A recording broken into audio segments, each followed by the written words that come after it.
I am not a Star Wars fan, is what I would have said until I sat down to watch all 9 mainline films to understand why Star Wars doesn't feel like Star Wars anymore. When Disney wheeled out their sequel trilogy over 10 years ago, a common talking point was how these new flicks had recaptured the Star Wars magic. It made a very entertaining, very engaging, very dramatically solid reason for liking the Star Wars mythology. With hindsight, it's clear this wishful thinking was a conspiracy between crestfallen fans and the new owners of LucasArts to heal the wounds inflicted by the prequel trilogy. But as time has gone on, more and more people are being honest about how these new films are not only bad as movies, but are also far worse than what George Lucas did at the end of the last millennium. Pause right here. I am not going to argue that the prequels are good movies, nor am I here to do a play-by-play critique of what the new films get wrong. Such feats have already been accomplished years ago by other content creators with longer videos and, frankly, more influence. I am but a casual fan, vivisecting the movie canon to help you refine your storytelling craft. After all, Star Wars has a long-lasting legacy of good and bad writing.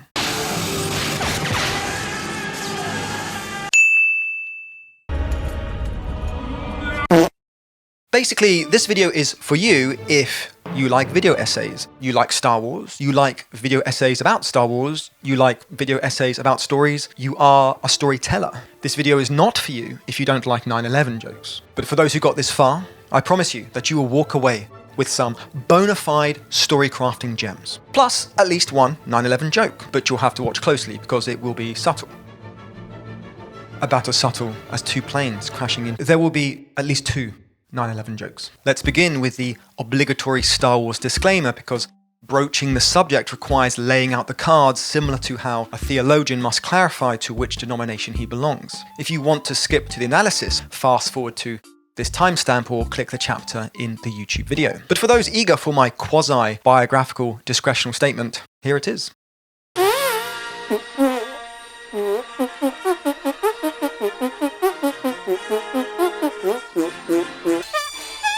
The OG Star Wars films are such a fixture of popular culture that I had more or less seen every scene or plot point from reruns, parodies, or video game cutscenes. I'm not much of a franchise person anyway, so when my father brought home the triple VHS box set containing the updated versions of the original Star Wars trilogy, my undiagnosed ADHD brain wasn't interested in all the talking, so instead I opted to play Lilac Wars before we had to return it to Blockbuster later that night. Once Andros was defeated, I spent the remaining duration of my family's Star Wars marathon riding outside on my bike in the dark. Before I set out, I caught a glimpse of some guy slicing open some animal to hide another man amongst the steaming entrails. The prequel trilogy were the first Star Wars films I saw in their entirety, partly because my father took us to see them at the IMAX in a point-scoring move during a custody dispute. I didn't know what was happening in The Phantom Menace other than this guy good and that guy bad, but I did love the duel with Darth Maul and the pod race. Later, I was gifted the Star Wars pod racing video game for our Nintendo 64, even though what I really wanted was The World Is Not Enough ever since playing that at a friend's sleepover. Star Wars Episode 1 Racer was too fast for me, and the sounds of Anakin Skywalker screaming in terror when he perished in a fireball horrified me. For the Attack of the Clones, my sibling had already seen it with his friends. By this time, he'd become a Star Wars enthusiast, so my dad and I went alone. We and everyone else in the auditorium laughed when Yoda fought Count Dooku. I remember thinking that Yoda seemed cooler when he was a Muppet and not bouncing around the arena like Fox McCloud. When The Revenge of the Sith finally hit cinemas, my father took me and my brother to IMAX once more for what would bookend some family narrative, but I accidentally got so drunk beforehand that I wasn't able to recall the part with the Wookiees, so I had to see it again another time with friends. I mostly went because the film was such an event, believing, as we all did, that Star Wars had finally ended. I knew a kid whose parents watched it for their 40th wedding anniversary despite not being dedicated fans in the slightest. I hadn't rewatched the prequels until preparing for this video. The stories of the prequels are good, but the scripts are bad and the films are lackluster at best. Sometimes they have moments of utter brilliance, though are weighed down by frequent goofy plotting, bizarre dialogue, I'm taking these people to Coruscant. Where are you taking that? To Coruscant. You're under arrest. Emotionless performances, Without the Viceroy, they would be lost and confused. an action that oscillates between standing the test of time to looking like a bad FMV sequence from a CD-ROM game. I can't say that they left a great deal of impression on me, though I could see why dedicated Star Wars fans took issue with some of the lore meddling, half-baked fan service and cockamamie filmmaking. Yet, I sensed the prequels became so much of a punching bag that they were elevated into a holy cow of their own. Saying the prequels are good is as blasphemous as saying Greedo shot first. Still, I wasn't going to stick my neck out to reappraise them, especially when I had no horse in the race. But I will say that I prefer the clumsy writing of Lucas's authorship to the convenient hack writing of Disney's committee. I reunited with my father and brother to watch A Force Awakens, though we didn't go to the IMAX this time. My brother had remained an appropriately geeky Star Wars fan throughout his life by playing a few video games and reading a few books from the expanded universe. Thankfully, he never got some Rebel insignia tattoo or comic books or Lego sets or pop figurines or anything like that. He was into it for the world and stories and lore, not because there were products to consume or a community to artificially fit in with. This afforded our group a healthy level of skepticism. Him, a Star Wars fan who wasn't delusional, and I, a filmmaker who wasn't besotted with its prestige. My brother had trepidations about the new Disney films, which were understandable. I assured him that J.J. Abrams had made the Star Trek film that he quite liked. Also, I assured him the script was written by Michael Arndt, or Ardent, a talented screenwriter who I'd been keeping an eye on ever since Little Miss Sunshine. His work on Toy Story 3 assured me of his competence in reviving old beloved IPs. According to reports and leaks, this story was to focus on retrieving Luke's lightsaber. Plus, one of the original writers was attached in some capacity, so How could it go wrong? what neither of us knew before the opening text scroll was that Michael Arendt's input had been pushed aside for a J.J. Abrams-led screenplay which focused on rehashing plot points from A New Hope. J.J. Abracadabra might know something about mystery boxes, but he sure as shit can't write a script. And I say that as a fan of Lost. When the film ended, we both shrugged in what I now realise encapsulated how everyone else truly felt at that time, even if they forced themselves to publicly gush it with praise. This was a mix of reflexive politeness and tepid boredom. We probably did say, well, at least it felt like Star Wars, and set aside our questions and concerns for the sequel that was surely going to explain everything that had been left unanswered. What can I say? 2015 was a more optimistic time. We returned to the same theatre with our father a few years later for The Last Jedi. All I can tell you is we got through it. At the time, I wouldn't have said it was a terrible film, though I was aware I spent most of its duration grimacing as if watching my own child score an own goal in a school football league. On the one hand, it hadn't done another Star Wars Greatest Hits, which is still my main issue with The Force Awakens. And truth be told, some of the subverting of expectations was refreshing, at least on a blind first watch. But on the walk from our seats to the car park, it dawned on me how much of a lemon we had been sold. Though I couldn't really elaborate at the time. I sensed we had more contempt towards ourselves for falling for the same trick twice, so having a passionate thrashing of the movie during the ride home would have just been us admitting to our own folly. Instead, we said nothing. It fooled me, we can't get fooled again. I didn't see The Rise of Skywalker when it was released, but I saw the trailer and I saw the horses riding on the outside of a Star Destroyer. My hunch that they were throwing more gimmicks and novelties on the screen because they hadn't fixed the story was cemented when rumors surfaced that somehow Palpatine returned. knowing the official announcement was transmitted in Fortnite depresses me in a way that I may never be able to articulate. Knowing that this moment could technically be canon because of the opening lines in The Rise of Skywalker fills my soul with a pit of despair so black that its depth is impossible to comprehend.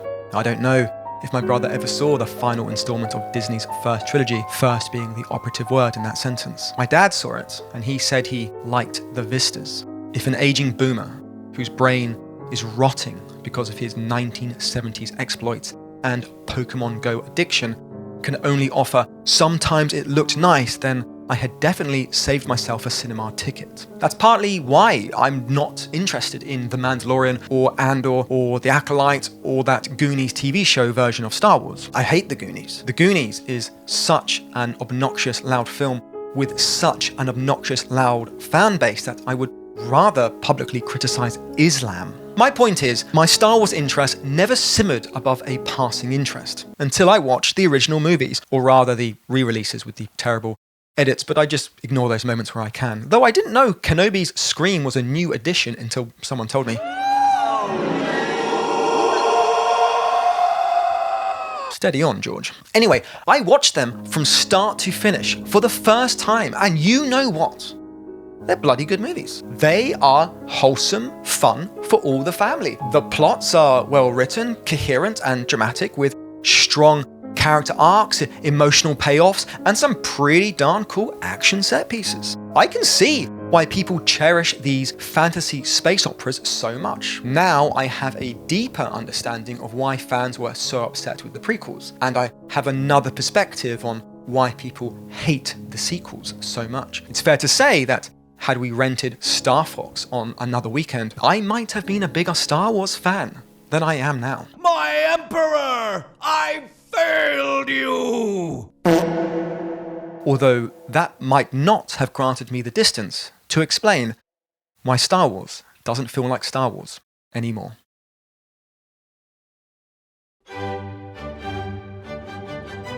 When do Rey and Poe become friends in The Force Awakens? Answer: near the end of the second movie. These two aren't even formally introduced until the third act of The Last Jedi, which wouldn't be so much of a problem if the filmmakers didn't want us to view the group of characters as a plucky band of misfits. If a character insists they care about another character, then it makes the audience skeptical. If you're friends, you wouldn't go around assuring everyone that you're friends. Like in the C-3PO death scene fake out when he says, "I'm saying goodbye to my friends." Why does C-3PO think these guys are his friends? They aren't even my friends, and I've spent more time with these cunts. So, how do you make your audience love your characters because they are friends rather than a group of strangers written by a storyteller who thinks sharing a common goal and sharing screen time makes them companions by default? In Lucas's original movies, whenever a character splits up from the group, they must undergo a degree of character transformation to help the group reunite. C-3PO is a gay robot butler programmed to follow protocol, but by going against his programming to tell a white lie, he evades capture and is available to help his friends escape the crushing trash compactor. At the start of The Empire Strikes Back, Han leaves the rebellion to protect his friends, given he has a bounty on his head. Is he being completely selfless, or is he being selfish because he wants to duck out before Leia asks,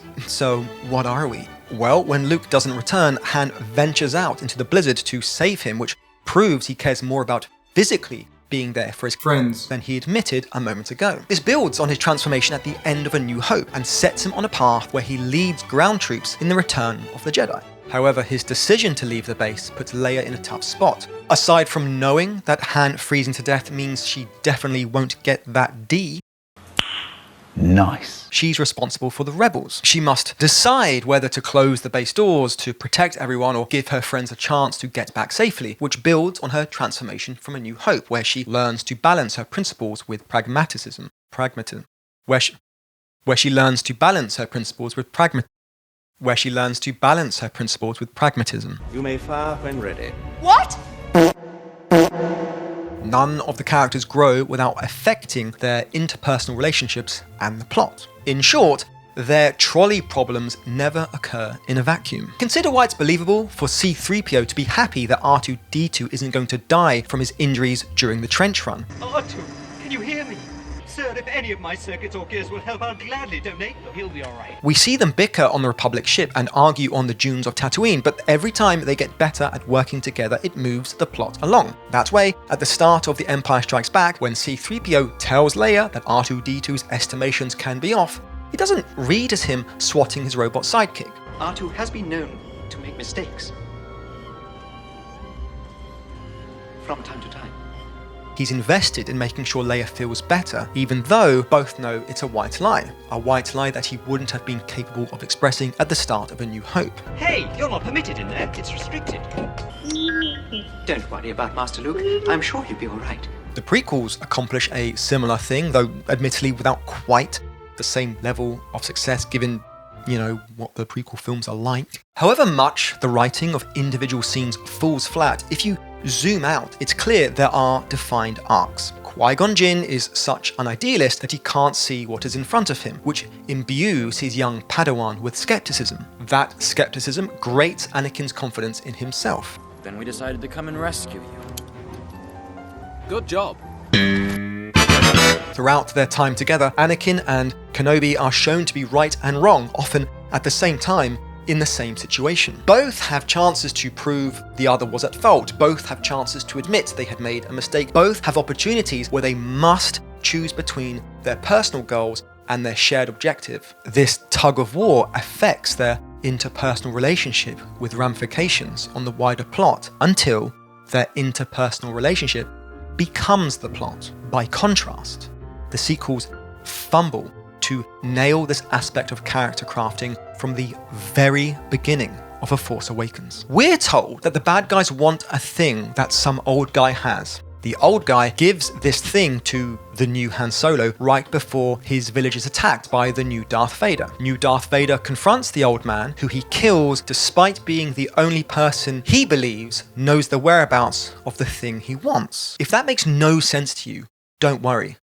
It gets worse. Pokemon Dameron then tries to boom headshot Dork Vader out of a knee-jerk reaction to injustice, but he's taken away to be tortured for information on the whereabouts of the thing which we, the audience, know is being carried away by the new R2-D2 across the planet all the characters were just on. As you may have noticed, these terrible leaps in logic exist to force the plot along, so it would be tempting to justify these missteps as a necessity to, quote, set stuff up, even if it comes at the cost of character. But character and plot are the same thing. Plot is just the decisions characters make to get the thing they want. Ironically, these plot holes were the perfect way for Disney to build their characters. So let's ignore the fact that Kylo Ren just eliminated what he believed at that time to be the only chance he had to get the thing he wants. The same thing that is the entire reason for this plot's existence. And let's ignore how Poe Digimon goofed up by refusing to run away because now his presence is known. And let's ignore how even though Poe Dameron probably didn't know about Kylo Ren's force powers, his chance of defeating an entire platoon of soldiers ain't that high anyway. His unrestrained sense of justice could go somewhere, maybe in a sequel, so long as the writing isn't flimsy. And let's ignore the fact that there is no reason to not torture Poe right here and now in the village, given that the space Nazis know the thing is on the planet they just came to. Since we're at it, let's also ignore how Kylo Ren could have used force torture to extract vital information from Llewyn Davis straight away, but chose not to because the storytellers wanted to get him onto the ship so that there would be a chance for him to hook up with Finn and BB-8 could meet up with Rey. Let's ignore all that and imagine how these moments could have worked with some simple tweaks. Pop quiz. How would you describe Goth Vader? Maybe you'd say he was impulsive, given his memorable scene of going full force with his beam sword. Maybe you'd say he was calm and collected, because he certainly appeared calm and collected when we saw him commit murder. Maybe you would say they were neither, because they cancel each other out. Or maybe you'd say him being calm and collected was a front, because the script suggests his decision to eliminate this old man was down to some slight about his family and past. So okay, the answer is supposed to be D, because the storytellers wanted to establish that Kylo has an inner conflict regarding his allegiance.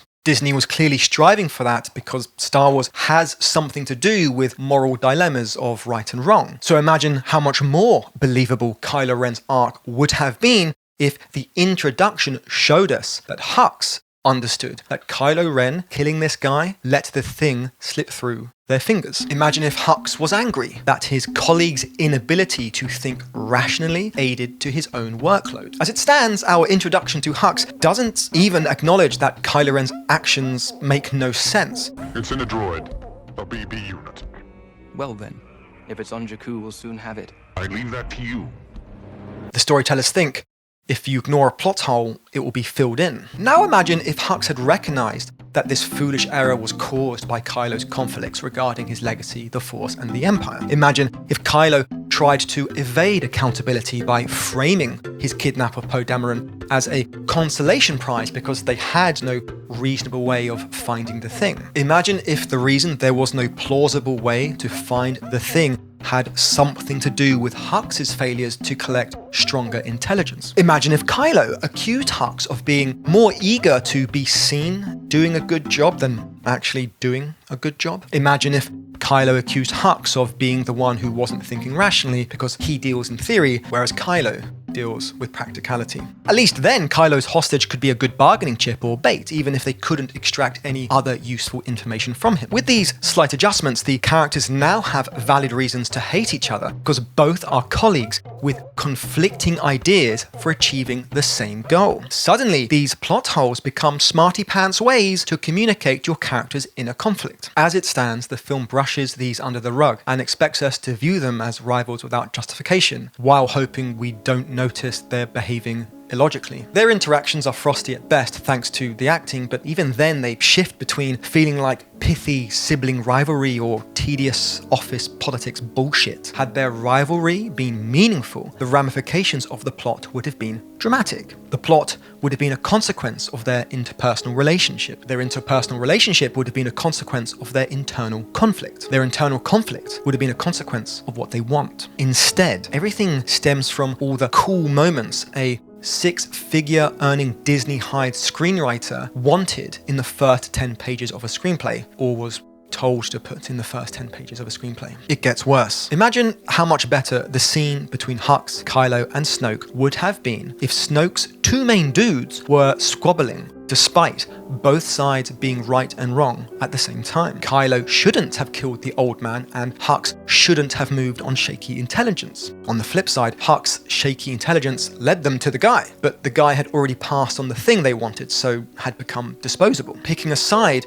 might be necessary for Snoke to avoid looking weak, despite the risk that, oh, I don't know, his powerful apprentice would usurp him, or that his loyal general would become disillusioned, or vice versa. Hux could argue Snoke had over-invested in Kylo, and therefore should grant him more influence in their organization. Likewise, Kylo could frame Hux's tattling as nothing more than a sycophantic attempt to climb the corporate ladder. A simple few lines in their first scene together were all that was needed to turn these plot holes and poor characterization into a consistent, clear, and dramatic source of conflict. That way, Kylo and Hux's eventual treachery would be surprising, yet inevitable. Instead, the film tries to pin this conflict on one of Kylo's men's defection, but that's just a sleight of hand to bootstrap the introduction of Finn. My men are exceptionally trained, programmed from birth.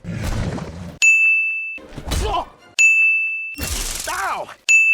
Unfortunately, this comes almost 30 minutes into the movie, and with such an undercooked execution that it reads as mere exposition. Capture the droid if we can, but destroy it if we must. How capable are your soldiers, General? I won't have you question my methods. By the third film, Hux becomes a convenient turncoat, yet the only explanation for why he's abandoned his beliefs, the same beliefs that meant so much to him that he genocided 5 planets, comes down to he hates Kylo Ren. So the next question is, well, why does Hux hate Kylo Ren? And the answer to that is Disney just needed them to be like that to make their script work. Why are you helping us? I don't care if you win.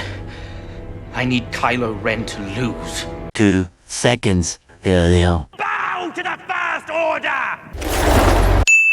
It gets worse. Leaning on Finn's defection as the source of their conflict was done simply to hit the plot points they needed so that by the time Act 2 starts, Finn and Rey and BB-8 are all together, know where they have to go, and know the bad guys are after them. I will grant you that it's wise to start the second act by reminding the audience who is good, who is bad, and what everyone wants. But if you do so without concretely building the character conflicts that underpin their emotional turns throughout the rest of your trilogy, then you have shot yourself in the foot before the race has even begun. Nice. Look at what Lucas achieved with the same amount of time in A New Hope. We learn the bad guys are also looking for the thing. Stop me if you get a sense of deja vu. But in lieu of seizing their MacGuffin, they kidnap someone as leverage. Notice how Darth Vader does not execute Princess Leia, despite her also being the only person who the bad guys believe is their key to finding the thing they want. The rest of the opening is spent with Luke, where we see this young cowboy on the homestead, working on the farm, dreaming of adventure and being racist to the natives.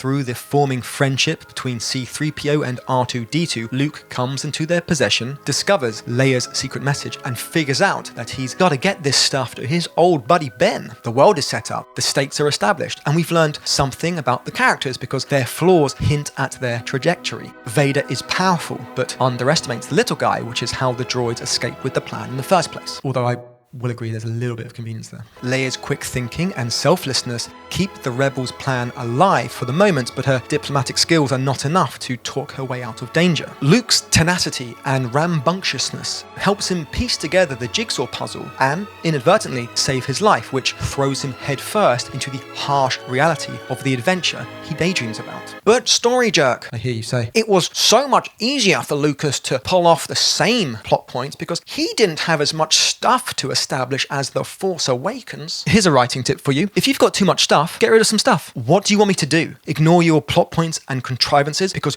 you're desperate to have 3 action sequences in your first act? Get a grip. Was Disney really that worried audiences would walk out of the theatre if there weren't enough explosions in the first 20 minutes? It's Star Wars. You bought it for brand recognition. You want to make room in your first 30 pages of screenplay? Cut out all that shit with Rey pissing about in the sand. We don't need to see her make bread to know she ain't got much to eat. That Finn guy looked promising. Shame they didn't use an ex-stormtrooper to create a new perspective where we humanize enemy foot soldiers. Shame they never went into the PTSD stuff and moral conflict of killing the same type of people whose death triggered his desertion in the first place. Shame they turned this trained killer into a slapstick sidekick instead of the main character. Shame they made Rey a single-handed lightsaber user even though she's better at two-handed weapons. Shame her transition in fight styles never had any difficulty, let alone any failure that might become a way to,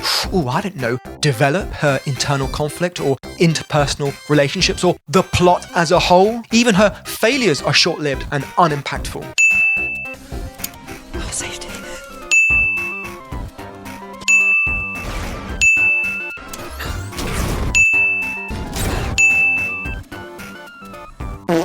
It gets worse. Aside from arcs, you need characterization, but nailing that can be a bit of a mystery. Simply put, characterization has something to do with a character's physical qualities or behavioral tics. Bart's psychological characterization is rebelliousness, Lisa's is maturity, Homer's is laziness. These things are all informed by age, place and time of birth, societal status, physical abilities, blah blah blah blah blah. Sometimes a character doesn't have a great deal of characterization, but is elevated because the actor fills in those gaps for us. Harrison Ford's smooth coolness dovetails beautifully into Han Solo's suave roguishness. The sign you've created a well-defined cast of characters is that an audience could concoct new adventures for them because they could imagine how these characters would act in hypothetical situations. I haven't seen all of Peep Show, but I can imagine the types of hijinks Johnson and Superhands could get up to if Johnson believed that Superhand's latest scheme had real commercial potential. And frankly, if that side story never happened throughout the entire show, those writers missed a golden opportunity. People like Coldplay and voted for the Nazis. You can't trust people, Jeremy. But any hack storyteller can artificially give a character some quirk, like Del Toro's stutter in The Last Jedi. I didn't need a left. It's not even the case that he was pretending to stutter, either to make it easier to trick Finn and Rose, or so that the filmmaker had another way to signal to the audience that they had been tricked. We got caught. I cut out the deal. So the stutter was for nothing. Like, it's not impressive to go file insert quirkiness. Audiences have a hard time accepting artificial characterization. That's why we find Hux's shouting to be try-hard, yet don't mind Yoda speaking like a Thai hooker. Found someone you have, I would say. Disney's ensemble are, at best, clear stand-ins for characters we already like. Their changes in behavior aren't rooted in the story, so become logical and inconsistent. The storyteller's indecisiveness and risk aversion means there wasn't enough dramatic conflict for us to grab onto, which emphasizes the hollowness behind the bolted-on characterization. That's why a character's story function is important. We might not like Jar Jar Binks, but we know he's supposed to be the comic relief. Lisa, think of something. I give up.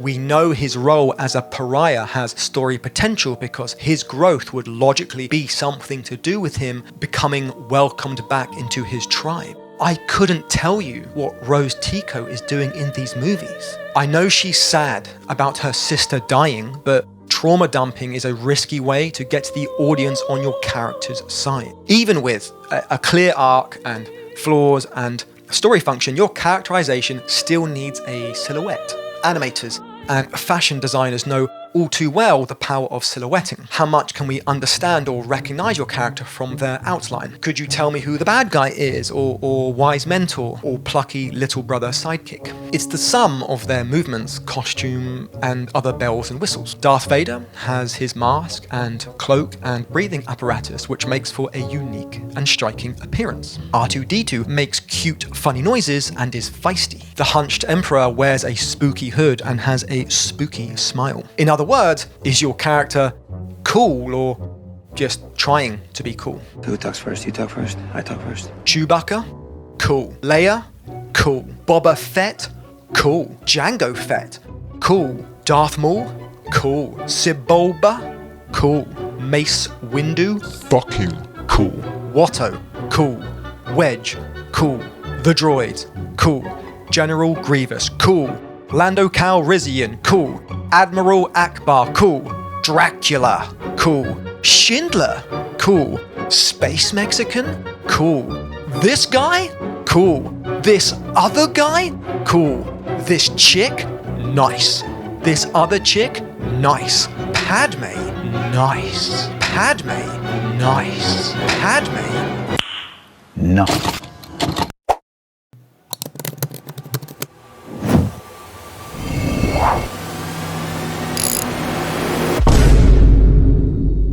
Lean too much into characterization and your character becomes a cardboard cutout who can only be remembered by gimmicks. If you don't substantiate your characterization with flaws based on your character's objective, then it feels artificial, or feels shallow because it's a carbon copy of legacy characters, or feels bland because it's safe and familiar, or feels patronizing because the filmmakers spent more time distracting you from the story's shortcomings instead of using them as a way to craft memorable characters. I'll never turn to the dark side. Good thing there's a shortcut, and that's using myth and archetypes. Myth. It's what makes Star Wars feel like Star Wars. That might seem obvious given how it's a valuable tool in any storyteller's repertoire, but a cursory glance at our modern entertainment landscape, dominated as it is by franchises, legacy revivals, and good old brain rot, would suggest that the power of enduring stories has been thrown aside in favor of quick, disposable slop. How do they make this more and more epic every time? Perhaps someone told you that the myth of the hero's journey is an oversimplified, overrated, overused trope.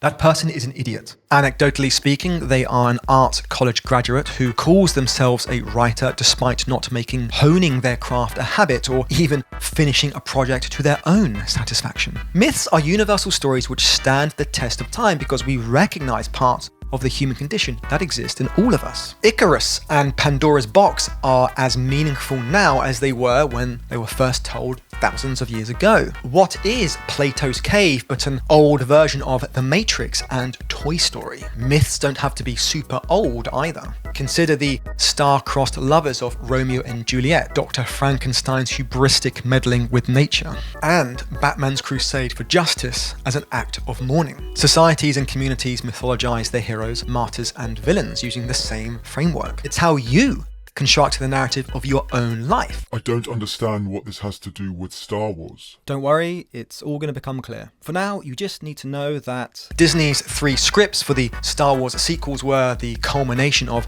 supposed professionals and alleged aficionados turning their noses up at the mythological blueprint of the IP they just paid a couple of $1 billion for. That would be like forking out a fortune to own McDonald's without understanding why cows have something to do with people eating your fries, drinking your shakes, and fighting in your lobbies. But I can sympathise to a degree. If you've ever had the displeasure of working in the moving picture industry for even a short while, you'd become so inundated with screenwriting lectures, books, and workshops that you'd almost be forgiven for phoning it in. Every dickhead with a writing credit on CSI Miami will pitch their storytelling course on the promise to fix your plot, unlock your characters, and ultimately do everything you'd want to finish the script efficiently and affordably. Well, everything except learning how to write a good story. God help you if you use voiceover in your work, my friends. Any idiot can write voiceover narration to explain the thoughts of a character. It's flaccid, sloppy writing. It's flaccid, sloppy writing. It's flaccid, sloppy writing. It's flaccid, sloppy writing. So when some kid named George Lucas reshaped the Hollywood machine by making the distribution window the most profitable part of the filmmaking industry, there was less financial incentive to ensure that the exhibition phase was the thing audiences cared about the most. Why give them a good story when you can sell them a pop figurine and a Fortnite skin? George Lucas pulled a fast one on the studios by ensuring he got 100% of the Star Wars merchandising rights. I'd like licensing. And they said, what's licensing? So yeah, he's going to make a few posters and but there's no money in that at all. His vision for a sci-fi homage to the adventure serials he grew up with was hindered by meddling suits at every turn. I don't understand this. Dogs flying spaceships? What are you talking about? This is ridiculous. In the end, the boulder he pushed up the hill not only created one of the most beloved stories in the history of mankind, but the jammy fucker had found a way to carve out a franchise with limitless money-making potential. He'd realized they had failed to see the profitability of merchandise in the same way they had failed to see the genius of the project they tried to stop, yet now wanted to be part of. So how did he pull it off? Well, according to Lucas, it had something to do with a book called The Hero with 1,000 Faces, written by some guy called Joseph Campbell. Lucas has referred to Campbell as his Yoda. The Joseph Campbell angle really came out of my anthropology classes when I was in college. I used to always think of mythology as a form of psychological archaeology. Campbell's in-depth research into the origins of universal story structure had him dissect narratives from different cultures, times, and societies. The end result was codifying the hero's journey. In Dum Dum Talk, this galaxy-brained bookworm distilled myths into a recipe. Recipes are different to formulas because a recipe can have deviations and degrees of imprecision that need to be mitigated and compensated with skill. Every chef has a different recipe to scramble eggs. A formula is a step-by-step process that guarantees the same result, like guides for building IKEA furniture and chemical weapons. Dan Harmon of Community and Rick and Morty fame diluted Campbell's recipe into a Cliff Notes version known as the Story Circle. Not to say that the hero's journey never existed in movies or media before Star Wars, just that George Lucas's self-conscious implementation ignited studio dependence on reliable ways to produce a 3-act structure. What an interesting concept it is to eliminate the writer from the artistic process. Can just get rid of these actors and directors, maybe we got something here. Hollywood had just come out of the American New Wave, where young mavericks were given a camera and a budget and told not to come back until they had something bonkers that the kids would like. But this auteur paradise collapsed when Michael Cimino's Heaven's Gate was a big fat, expensive, stinky poo-poo. So I cobbled together some absolute dreadful piece of shit, and I gave it to them, and that made them happy, and we did the movie. The guys signing the checks started questioning if there was a way they could make good movies without, imploding the entire entertainment industry. By a stroke of good fortune, stuff like Jaws and Star Wars had begun emerging to pave the way for the blockbuster tentpole release, an approach where costs could be mitigated by emphasizing the distribution window. Yet they still needed to have a story that technically worked, and so a machine was built to take Joseph Campbell's dense and at times borderline incomprehensible book and convert it into some beat sheet where any schmuck fresh off the bus could bash out a draft or two in some grubby motel at less than union rate. Here's the twist. We find out that the killer really suffers from multiple personality disorder, right? See, he's actually really the cop and the girl. All of them are him. I am not saying there is no utility in screenwriting books or courses or creative writing classes. What I'm not a fan of is the false dichotomy that you either take the hero's journey to some blockbuster extreme, where every protagonist is some swashbuckling peasant overthrowing a tyrannical king, or you write some boring, indulgent guff where people stare out of the window and nothing really happens. Hollywood tentpole releases will always go hard or go home because they cater to the lowest common denominator. But even the most tedious piece of independent cinema follows Joseph Campbell's monomyth to some degree, whether they know it or not, whether they would admit it or not. A common criticism of Joseph Campbell's work is to point out that all stories being the same takes the ghost out of the machine and leaves us with a worldview where originality is not possible, so stories can be nothing more than echoes of other echoes. Again, it's like poetry, so if they rhyme.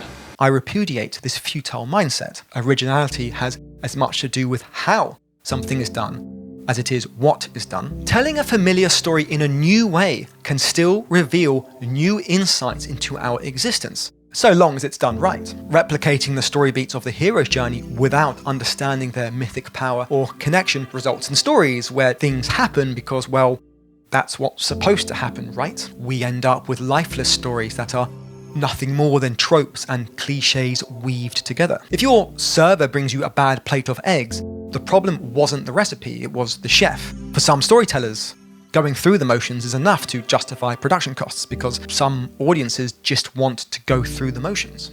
Chewie. The bad guys are defeated with a visual spectacle, which means it's not boring. Someone says a cool line before defeating a rival, which means their animosity was developed and believable and therefore satisfying to conclude. Characters who state their beliefs end up achieving their goals by taking an opposing stance, which is what happens in a character arc. Therefore, these transformations have been earned, so this story worked and the writer is talented. It's incredible how audiences convince themselves they are getting what they paid for if what they are getting is at least a simulacrum of what they paid for. How does this happen? Archetypes. Archetypes are powerful storytelling tools because they are universal story models that recur across culture and time. How and when you use one might dictate how and when you use another, but all depend on the dish you're trying to make. Mythologically speaking, archetypes would be the things like the hero, the trickster, the mentor, the threshold guardian, who must be bested before the main character can be permitted access into the new world of the adventure. Your arm's off! No, it isn't. Well, what's that then?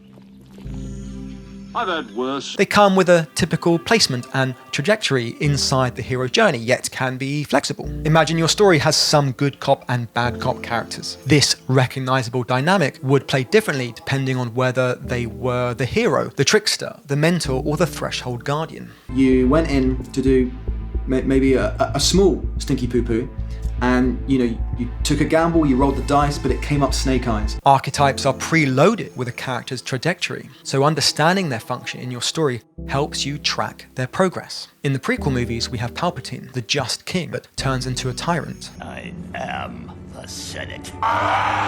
In the original trilogy, Darth Vader is the evil king, but he goes the other way. We know this because we can isolate each story beat down to a line of dialogue or a single image. Suddenly, for us storytellers, those pesky story beats aren't so elusive. The mentor archetype would necessitate a scene where the student must convince the teacher to teach, a scene where the mentor trains the student, and if it suits your story, a scene where the mentor must leave before the student's training is complete. Think long and hard enough about your own life stories and you could plot a story where you fulfilled the Obi-Wan mentor role and where you fulfilled the Palpatine mentor role. possibly in the same story with just a shift of perspective. How could you have somebody held prisoner in a basement and working in a police station at the same time?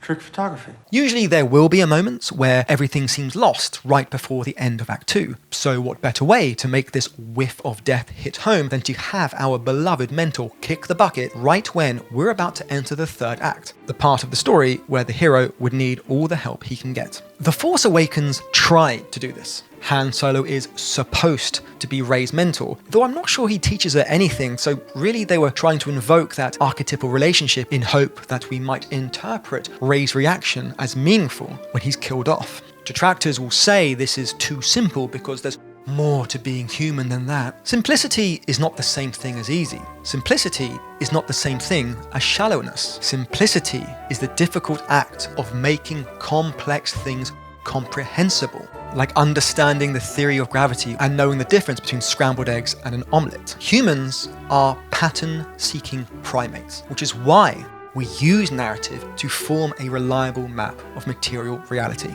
That's how we can extract lessons from someone else's story, even if we can't relate. But I can't dismiss the detractors completely. It doesn't take much confirmation bias to make something fit a hero's journey structure. Admiral Holdo could be argued to be Poe's mentor because her roadblocks led him to a different way of thinking. Then again, perhaps Poe is Holdo's mentor because his way of doing things ends up becoming her way of doing things.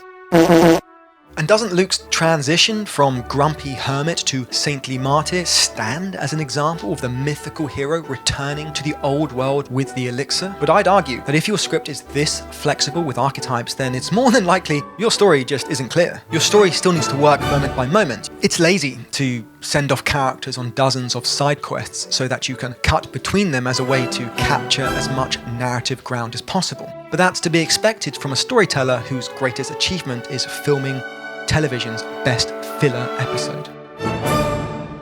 It gets worse. Star Wars is the hero's journey. There's our ordinary world of Tatooine, where our plucky hero receives a call to adventure which he is reluctant to accept. You must learn the ways of the Force. I can't get involved.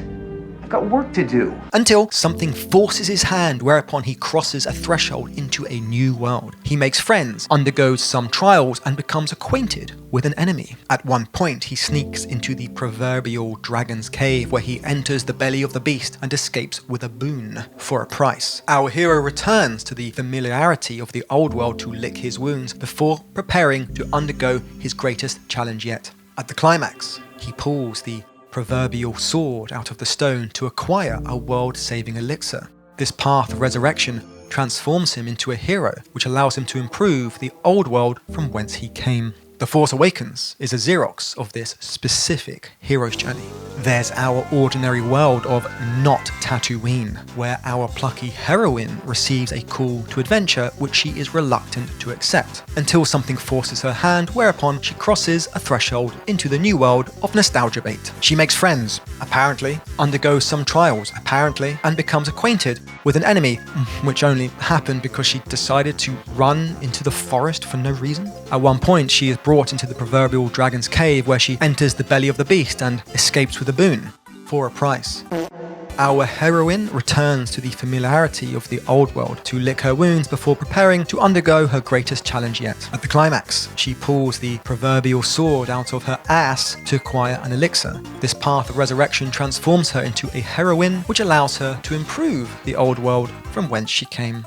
That's as close as the Disney films get to invoking the power of myth. The Last Jedi pulls in too many directions, so lacks a clear, focused character to build a hero's journey from. The Rise of Skywalker stakes everything on a climax that hasn't been earned, in the hopes that capping off the trilogy on a high note will retroactively give the trilogy cohesiveness. The original films work as a trilogy because each film forms a part of a wider story circle. Obi-Wan's death on the Death Star fulfills the mentor role of Luke's hero journey by leaving the student ill-equipped to set the world right. But it also fulfills the mentor role of Anakin's hero's journey, where the student becoming the master puts him on the path to set the world right. That's kind of neat. But you can't pull that off if you can't even copy a story without screwing it up. Let's park all that shit I said about archetypes and biology and think of it like this. If your colleague told you that his office romance was like Romeo and Juliet. He, a junior executive from accounts, she, an intern in HR. You might think your friend needed to pick an example that wasn't so recent. Likewise, if your best friend tried to explain how he felt during a moment of deep moral crisis by comparing himself to Anakin Skywalker when he sees Mace Windu abandon the Jedi Code and therefore prove how the Jedis aren't the moral experts they proclaim to be, you would of course think this guy was mental. Yet there's every reason to believe that one day Anakin Skywalker's disillusionment will be as potent a reference to future generations as the likes of Caesar's betrayal at the hands of Brutus. Anakin's confidence that he can win despite occupying the low ground, because that's what Obi-Wan did against Darth Maul, retells the universal story of youthful arrogance as convincingly as the fall of Icarus. The prequel trilogy might not work on a line-by-line, scene-by-scene basis, but zoom out far enough and the broad plot points perfectly explain how a republic can collapse from within. When someone tells me they enjoy the prequel trilogy, I sometimes proceed on the assumption that what they really mean is they enjoy how the wider story evokes that timeless tale of politics, loyalty, betrayal, and corruption. People don't watch local productions of Shakespeare in the Park because they like seeing amateur actors fuck up the dialogue. They go to see Shakespeare. Blood! Blood! Blood! I wouldn't watch The Phantom Menace because I like Jar Jar Binks or find the movie entertaining per se, but if it was on TV at Christmas, I might watch it again to experience the timeless tale about how oppressive governments all have their origins in some pithy bureaucratic bullshit. If you could only pick 3 films to teach your child about governance, fascism, and moral greyness, you could do a lot worse than The Phantom Menace, The Attack of the Clones, and The Revenge of the Sith. Likewise, if your child could only ever watch 3 films to learn about heroism, resistance, and redemption, then A New Hope, The Empire Strikes Back, and The Return of the Jedi wouldn't be a bad shout. Yet I bet that in 500 years, you'd sooner hear your descendants on a Mars colony invoke the moment when Obi-Wan uses a blaster for the first time to defeat the lightsaber-obsessed, Jedi-hating military leader of a separatist movement than any moment from the sequel trilogy. So uncivilized. No one is going to say, I felt just like Finn when he got tasered. No one is going to say, I felt just like Rey when she mastered sailing rough seas on her first try, even though she grew up on a desert planet. And no one, fucking no one, is ever going to say, I felt just like how the heroes felt when Chewie died, only to realize later he hadn't actually died because they got confused with a different carrier ship that no one knew was there at the time somehow. The closest you could get to invoking any moment from the sequels would be Luke's conversion from disillusionment to dedication. But why reach for that when there was an entire trilogy dedicated to Anakin Skywalker? You'd sooner find yourself saying, bumping into my high school bully felt like Anakin when he returned to his homeland and discovered how his down-and-out ex-slave master was eager to befriend him. What possible universal human experience might tempt someone to say, I felt just like Luke when he guzzled down sludgy tit milk from that bulbous tit monster? Yes, here we go again. Lift the jug and fill my mouth with that thick, sweet juice.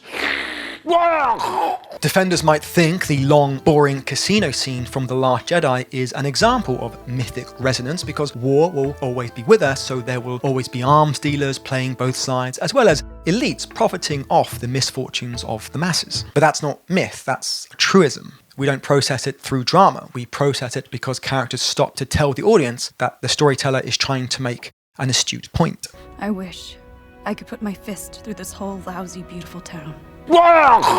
Saying there are haves and have-nots might pass for profundity on a life-affirming fridge magnet or Jordan Peele movie, but it takes a tad more than that to be elevated to a myth or archetype. And besides, the truism of nefarious, profit-hungry, shadowy puppet masters was already a fixture during the prequel trilogy. The Trade Federation's meddling was threaded throughout the story.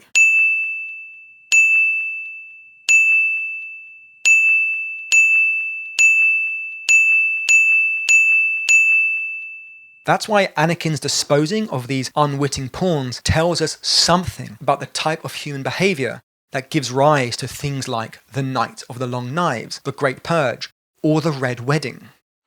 It gets worse. Finn could have been a Threshold Guardian in Rey's story because he came from a different world. Or he could have been the hero who had to convince the Threshold Guardian of the Resistance to let him join. So you're with the Resistance? Obviously. With the Resistance, yeah. I've never met a Resistance fighter before. Finn's conversion is never really put through the ringer. They just assume he's telling the truth when he says he's not a spy. You're with the Resistance? What? No. Even after it's revealed he didn't tell them about the bad guy's new super weapon for some reason. The First Order, they've done it. Where's Rey? Finn's familiar with the weapon that destroyed the Hosnian system. And he worked on the base. We're desperate for anything you can tell us. Had Disney been clear about what archetype he was supposed to be, he could have had an arc instead of being demoted to a supporting role. 1 minute, he's a killer trained from birth. The next, he's a bumbling janitor. Where's Rey? Where's Rey? But a friend of mine was taken prisoner. We're desperate for anything you can tell us. That's where my friend was taken. I'm just here to get Rey. Rey! Rey! Rey! Rey! Rey! Rey! Rey! I'll tell you later. Is he good at his job or not?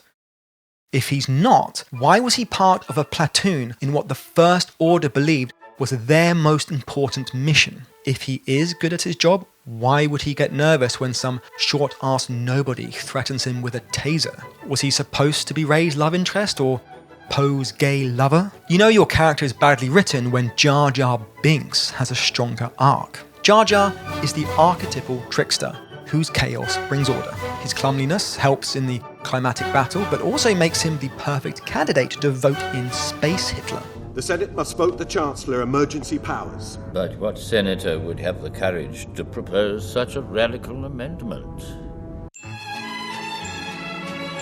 This moment is consistent with the character because it emerges organically from his story function. Letting him tag along passes the test set by the Threshold Guardian role that he fulfills in The Phantom Menace. In doing so, he escorts the heroes into the new world of the story. Often, the Threshold Guardian can inhabit both the old and new world. That's why Jar Jar is an amphibian. And it's why it's down to him to unite the two civilizations on Naboo against the droid army, landlubbers and water dwellers against mechanical invaders. Thematically, this is a granular representation of the need for larger clans to unite to stave off larger threats. But it's also the logical conclusion for a hero who starts off as a pariah. You were banished because you were clumsy. You mightn't be saying that. The irony is that his chaotic ability to unite results in establishing an oppressive order, which in turn spurs people to unite to end the chaos. Jar Jar Binks is more developed than any character in the Disney movies. He has an arc in The Phantom Menace.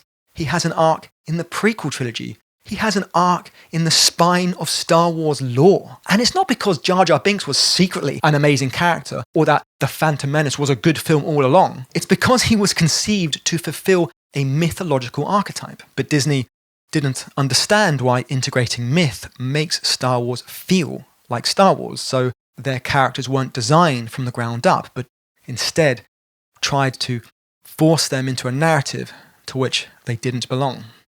If you don't understand why myth is important to Star Wars, you're not going to understand Star Wars aesthetic philosophy. That's in part 3.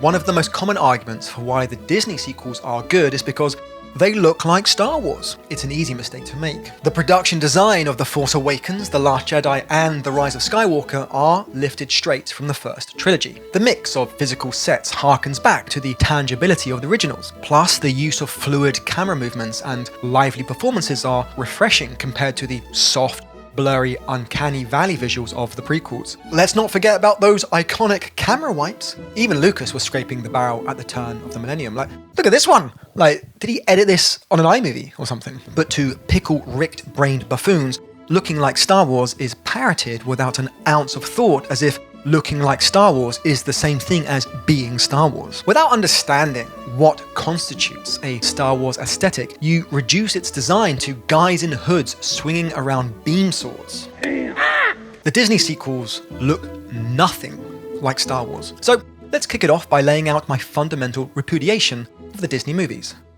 Star Wars didn't need a soft reboot. This party line has been repeated ad nauseum ever since cinema goers walked out of The Force Awakens determined to convince themselves that these newer, flashier movies couldn't possibly be worse than the prequels.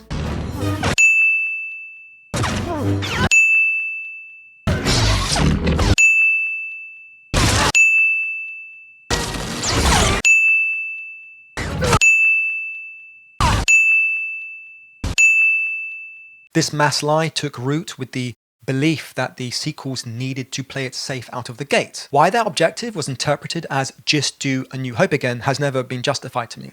Had The Force Awakens opted for a truly original story, the visuals would still require their own unique style to be a Star Wars film.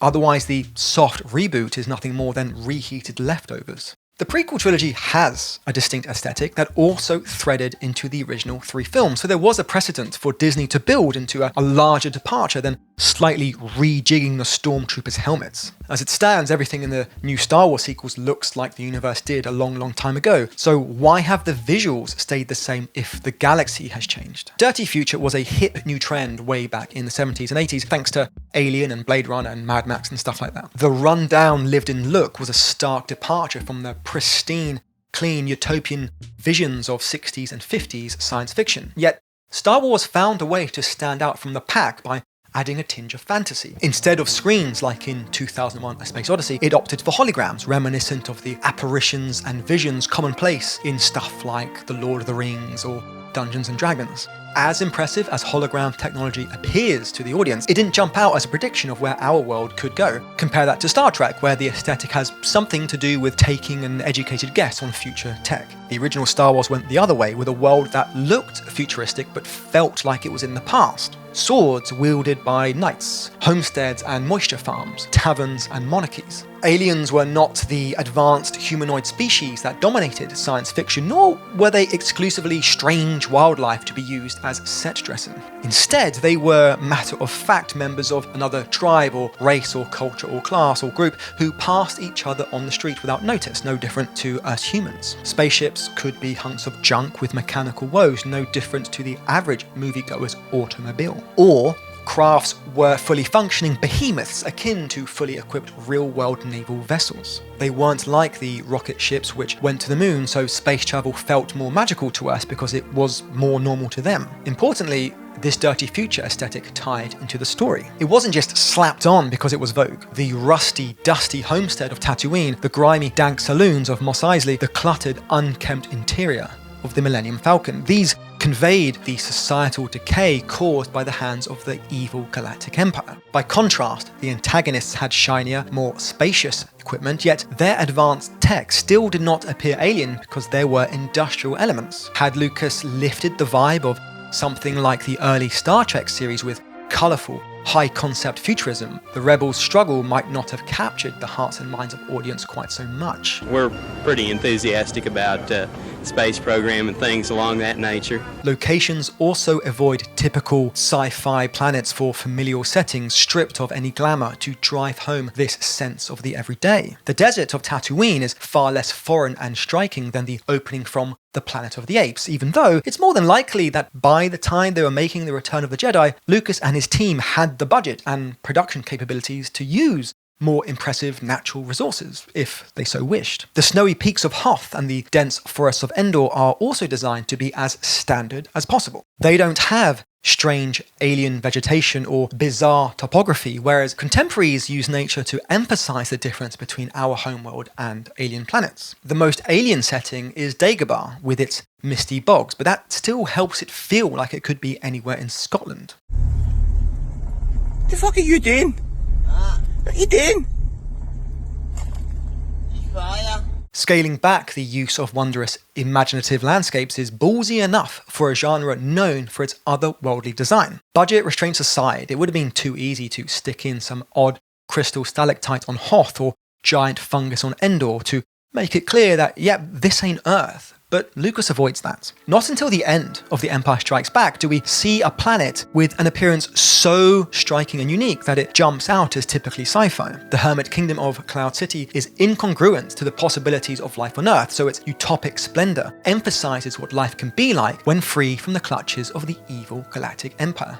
That helps convince the audience why our heroes would feel safe here. Cloud City's design was motivated by plot. Had every previous terrain been as much of a visual splendor, then there wouldn't have been enough of a novelty for the audience to put their guard down. Just look at those spaceships. Cloud City's intriguing design is striking and alien, yet welcoming because of its smooth shapes and warm colors. Until now, the audience knew the X-Wings were designed to belong to the good guys because they resembled warplanes and used bright or neutral colors. The Millennium Falcon's design deliberately invokes the flying saucer trope that had been a signature of mid-century sci-fi stories, yet that was just so it could be subverted with its rundown interior. The black TIE fighters look strange enough to create a disconnect when we first see them, which helps cement them as the bad guys' vehicles, even if you saw them free of any narrative context. These design choices range from the bleeding obvious to more subtle story considerations. But there's not too much in the way of theming. The originals mostly use aesthetics to help us track the hero's journey. The closest to any great visual motif is the trilogy's climax, which is split between the cold, mechanical Death Star and the wooden, natural world of the Ewoks. So as much as the Ewoks were a teddy bear tie-in, there's at least some design logic at play here. But the prequels much more strongly tie aesthetics with story, because its mission statement isn't solely the hero's journey, but also an origin story to the other films. Classical architecture is prominent throughout Naboo to drum up a sense of a bygone era, like a flourishing republic that will be erased when an empire rises. Technology in The Phantom Menace resembles our ancient or obsolete tech, what with catapults and cavalry and whatnot, but it's cleaner, more polished with smoother edges to convey a sense that it's advanced and stable. Clean and old, a deliberate inversion of the modern yet dirty designs from the original. There are colosseums, chariot races, those fancy schmancy columns. The pod race may occur on Tatooine and the gladiator fight on that bug planet, yet they coalesce as a unified aesthetic. Like, we know the pod race happens on the same planet where we meet Luke, but 30 or so years before. However, the Tatooine of the Phantom Menace feels like it really was from an ancient time. We're not done yet. In Attack of the Clones and The Revenge of the Sith, we see more of Coruscant with its Art Deco metropolis. The use of curves and rounded edges still ties us to the Phantom Menace, but now the themes of waning democracy transition from bygone eras to a more recent, yet still old, setting. Not only is Art Deco a suitable backdrop to any story with themes that mirror what went down in Europe in the 20s and 30s, but the noir influences also tie in with the conspiracies and private investigation subplots that lead to the rise of the Empire. So even though we know these visuals are based off of two eras, there's still thematic and aesthetic tie-ins. Picking classical civilizations as a reference point for designing the Phantom Menace might seem like an easy starting point now, but it's fair to say that had someone else made the origin stories, then they would have just slapped on the same dirty future. Weather and nature are also carefully selected.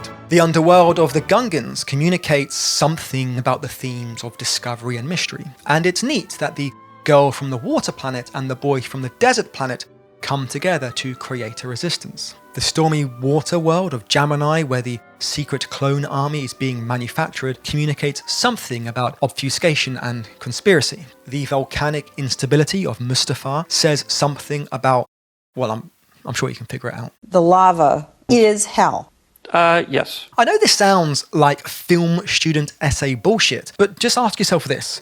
How does Disney use aesthetics to service the themes of its stories? It doesn't. Jakku is functionally just Tatooine, except now there are ruins of spaceships littering the landscape. This might be a nice meta commentary on carrying on the legacy of a billion-dollar franchise, but that's about it. Takodana Castle does look like some European Gothic cathedral. I guess that could tie into ideas of history and legacy, but I'm being charitable here. Any argument that these aren't arbitrary because the sequels are about legacy and inheritance doesn't hold for me, because the stories themselves are so feeble that this defense comes off as the type of desperate trick a smart-ass student employs when he has to give a presentation to the class that he hasn't prepared for. It's thin and you know it. So here's the question. Is it the case that the entirety of Disney's aesthetic philosophy really came down to saying, gee whiz, we're under a lot of pressure to get this right because of this IP's legacy, so here's a bunch of old stuff to remind you of this IP's legacy? Or did they just say, throw in a bunch of references to the original films and we'll be in the clear? You and I both know the answers to that. It gets worse. During The Last Jedi, we see Luke's hideout. This planet certainly appears to be a typical alien landscape in the sense it doesn't seem like an everyday place on Earth, what with its inhospitable, uneven terrain. Plot-wise, it serves this character's needs, but doesn't fulfill any wider theme. They chose this place because it looked cool.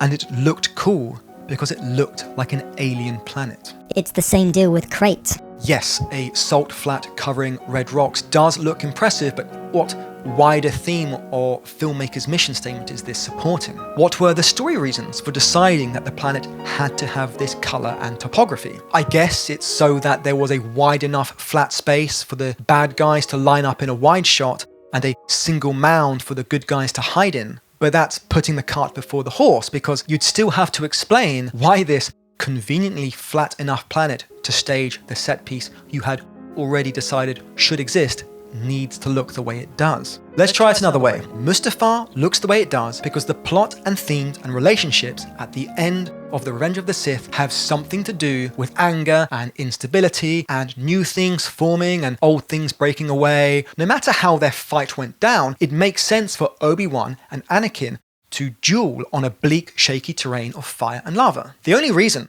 Crate is covered in salt is because it looks cool when the spaceships leave a red trail. That said, I have a degree of sympathy for the directors of the sequels. George Lucas already had the first pick, so went for the typical settings, almost like a video game. You got your forest level, you got your jungle level, you got your snow, desert, fire, and underwater levels, all the stuff kids love. No doubt the filmmakers realized that they needed to find some spin on these settings, otherwise they'd be accused of complacency. After all, what's the point in spending $4 billion for a franchise set in outer space if all the locations just remind us of home? Tragically for them, it's not until The Rise of Skywalker that we get settings whose designs have something to do with the story. Exegol's chilling underground cult temple says something about the themes of repression and legacy and history, I guess? Or maybe it's just a spooky castle with thunder and lightning to remind us that this is the final boss. But this overlooks a second principle about what makes something look like Star Wars. There isn't a fixed look for Star Wars. New films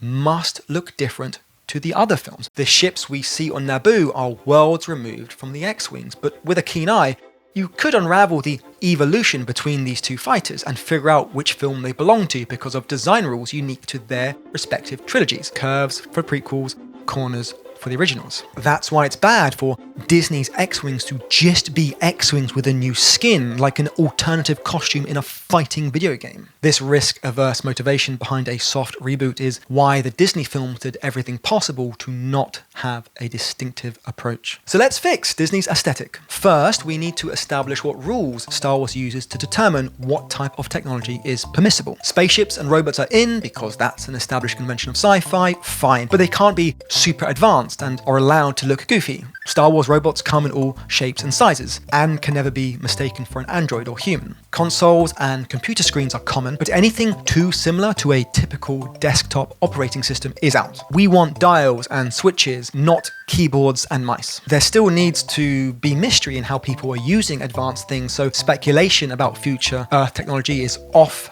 limits, even if something shown could end up being created years later. Notice how the Jedi use walkie-talkies, so anything resembling smartphones and tablets is a big no-no. Basically, it can look futuristic, but must behave rudimentary.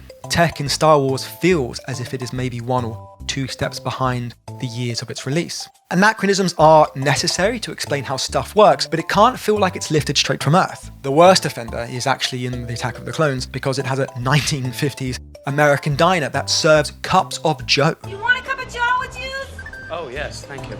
You might as well have the local riffraff playing pinball and stabbing each other in knife fights in the parking lot. But look at this space cutlery holder. I got the same damn one from IKEA. I know George Lucas loves that era. You know, he made Star Wars, so I guess he can have a little bit of leeway, but steady on, George. The line has to be drawn somewhere, and I'm drawing it at 2000's tech. I believe Disney's unique aesthetic should have utilized beefy CRT monitors and beige computer towers. We should have seen flip phones, see-through plastic, and copious amounts of Frutiger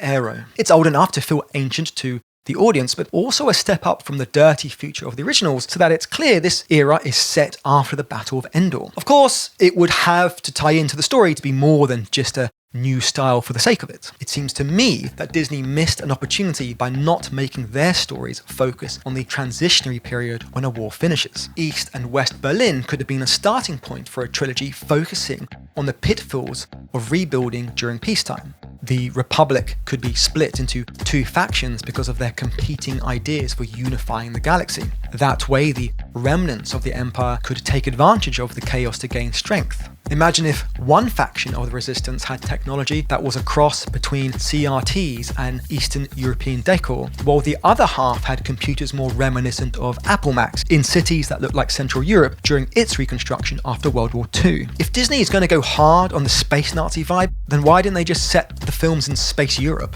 Heck, give the space Nazis a cyberpunk look, where their computer monitors look like Linux. In its defense, Disney does try to infuse some new ideas to stand out, but tragically falls so flat that it only emphasizes the size of their ignorance. Kylo Ren's lightsaber handles are probably the most obvious examples, being as they serve no purpose whatsoever, either in story or just sheer practicality.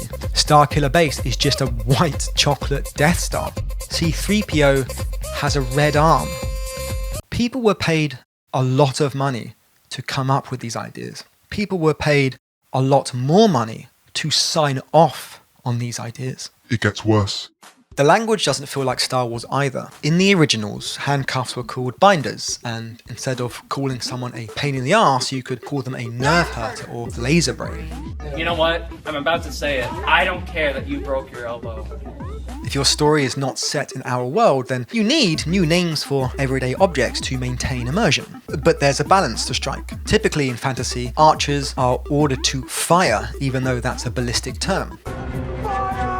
Yet this doesn't really bother us because there will be times when calling a chair a rear end elevation stool is just too stupid. We don't mind when Chewie is called a fuzzball, despite, obviously being a slur. And why is that? Well, because Han Solo is the most grounded character. Having him call Chewie a furball wouldn't be as odd as Vader or Obi-Wan or Yoda saying it. Steve Guttenberg. Even C-3PO calls R2-D2 a twerp, despite his British accent. To my ears, that would be like having Mark Hamill call someone a wanker. Though I'd rather hear that than have him call a book a page-turner.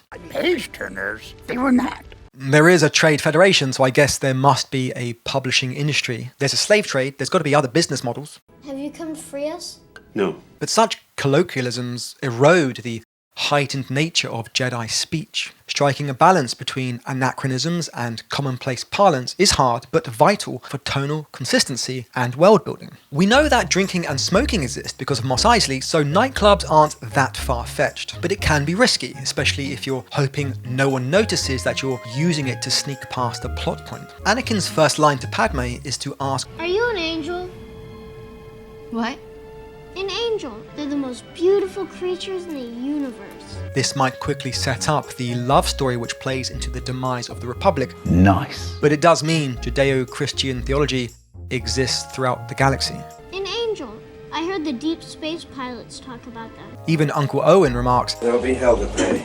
Where is everyone getting these references from? For me, the most jarring use of modernity was seeing Anakin carry a space suitcase. I can believe that an advanced city planet like Coruscant would have public transport. Being uncomfortable with a space bus is just something I have to deal with. However, seeing Padme pack clothes just doesn't sit right with me. That's nothing compared to the sequel trilogy. Holy smoke, do they mess up language and tone. Someone refers to a blaster as a gun. That is a big gun. They are not guns, they are blasters.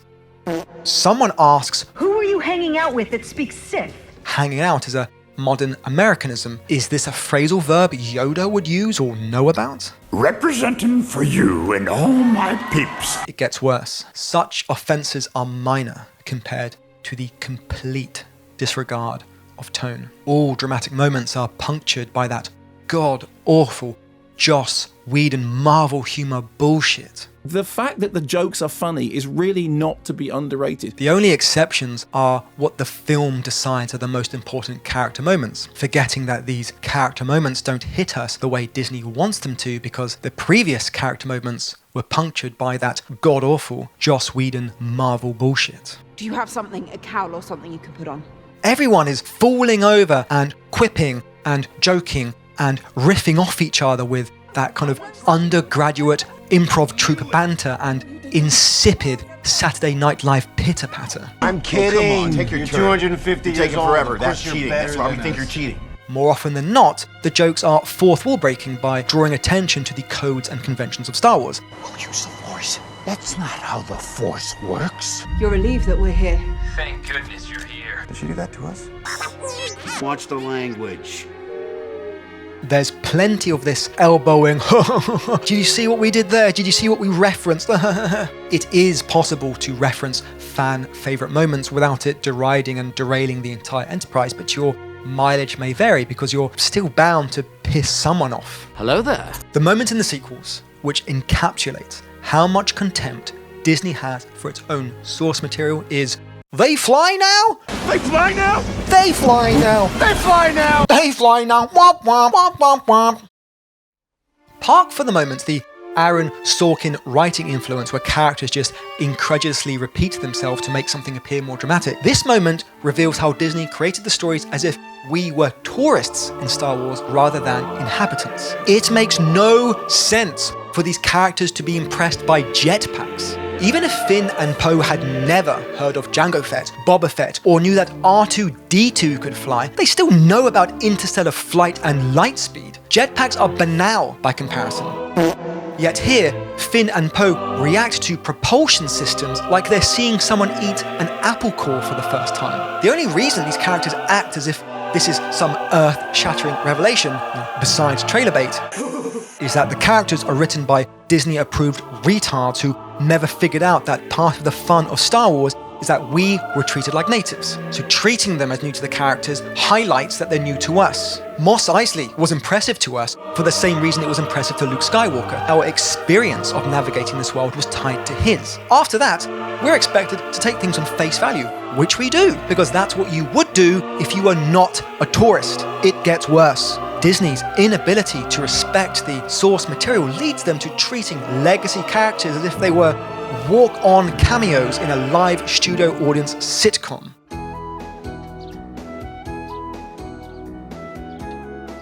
Chewie. We're home.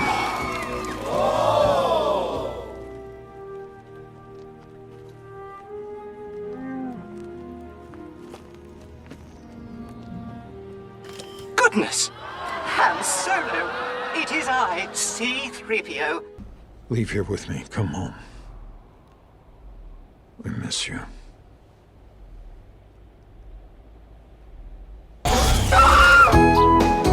Han, Leia, and Luke are strategically airdropped in every 30 or so minutes to bait the audience into staying in their seats. When they try to prove that they know something about why audiences love these characters, they do it with the same try-hard, ingratiating cringe that a young male substitute teacher does when he sits backwards on a chair. Pop quiz. Han Solo's first line to Leia is, "Change your hair." Which hairstyle do we, the audience, interpret this line to be referencing? Is it A, her braids on Hoth? B, her bed hair in Return of the Jedi? Or is it C, Animal Crossing space buns? Ding ding ding, it's the earmuffs. But guess what? It doesn't matter because the joke doesn't make any sense. In the first 3 movies, Leia changes her hair quite a bit. If someone changes their hair a lot, it would be redundant to say to them, "You've changed your hair," because that's an habitual action. Habits are not worthy of observation. If Leia never changed her hair, if she'd kept the cinnamon rolls throughout the first 3 movies, then there'd be a reason to say this line. Then there would be a reason for this joke to work. But story jerk, I hear you say. You've already observed that Leia changes her hair often, so we can infer she maintained this habit after the first 3 movies. Therefore, for Han Solo to mention this to her after a prolonged absence makes sense because her hair would have likely changed since he last saw her. Shut up. You and I know damn well which hairstyle was being referenced in that joke. If you asked someone on the street to describe Princess Leia's hair, they are not going to respond, "Which film do you mean? And which scene?" This broken joke appears in 2 movies. I know what you're gonna say. I changed my hair. The end result is Disney making 3 films with an aesthetic philosophy that doesn't elevate the story or demonstrate an understanding of the source material. Their approach is nothing more than trying to get the audience to point at the screen and say, "That thing reminds me of a better story." Yes! Oh my god. How do they make this more and more epic every time? We haven't even talked about the lightsabers yet. That's coming up in part 4.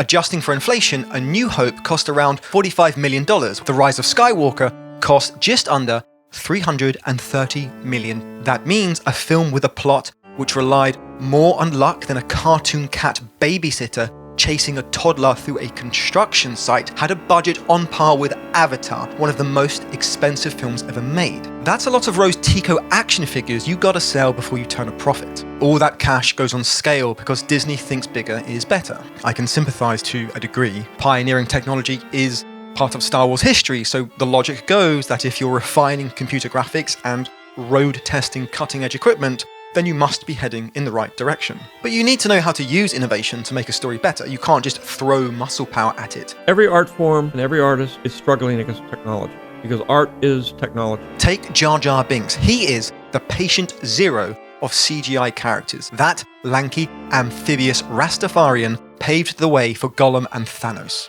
Yet his bold creation failed to win over audiences despite being as significant to the evolution of cinematic special effects as Ray Harryhausen, the liquid metal of the T-1000, and the titillating use of 2D animation in Who Framed Roger Rabbit. We can't blame studios for prioritizing special effects when audiences will always say that stuff looked nice even if they hated the story. There was the cinematography. Yeah, that was very good.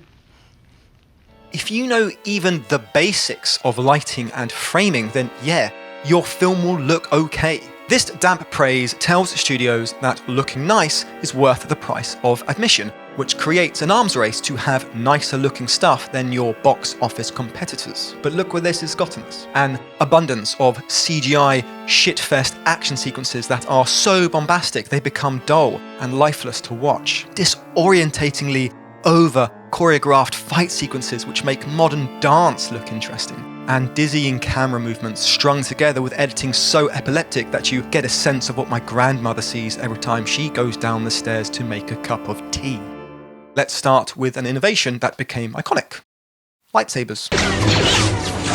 As much as their appearance and sounds were cutting edge back in 1977, a lot of their storytelling power was due to technical limitations. Rotoscoping was so labor intensive because some poor soul had to trace the glow frame by frame. Movements couldn't be so dynamic, so combat had to be shorter and simpler. Episodes 4, 5, and 6 don't have many fights, yet their infrequency pushed the story along. We'd already seen how they could slice up any smack talker like Swiss cheese, so seeing duelists behave like Olympic fencers, waiting for that one opening to strike a match point, imbued lightsabers with gravitas. To us mere mortals, these imaginative weapons were the most powerful tools ever conceived because even the experts wielding them did so prudently. Just dropping the damn thing could bore straight through the planet, so seeing Obi-Wan draw his sacred weapon in a crowded saloon with such precision and agility demonstrated how he was more powerful than he first appeared.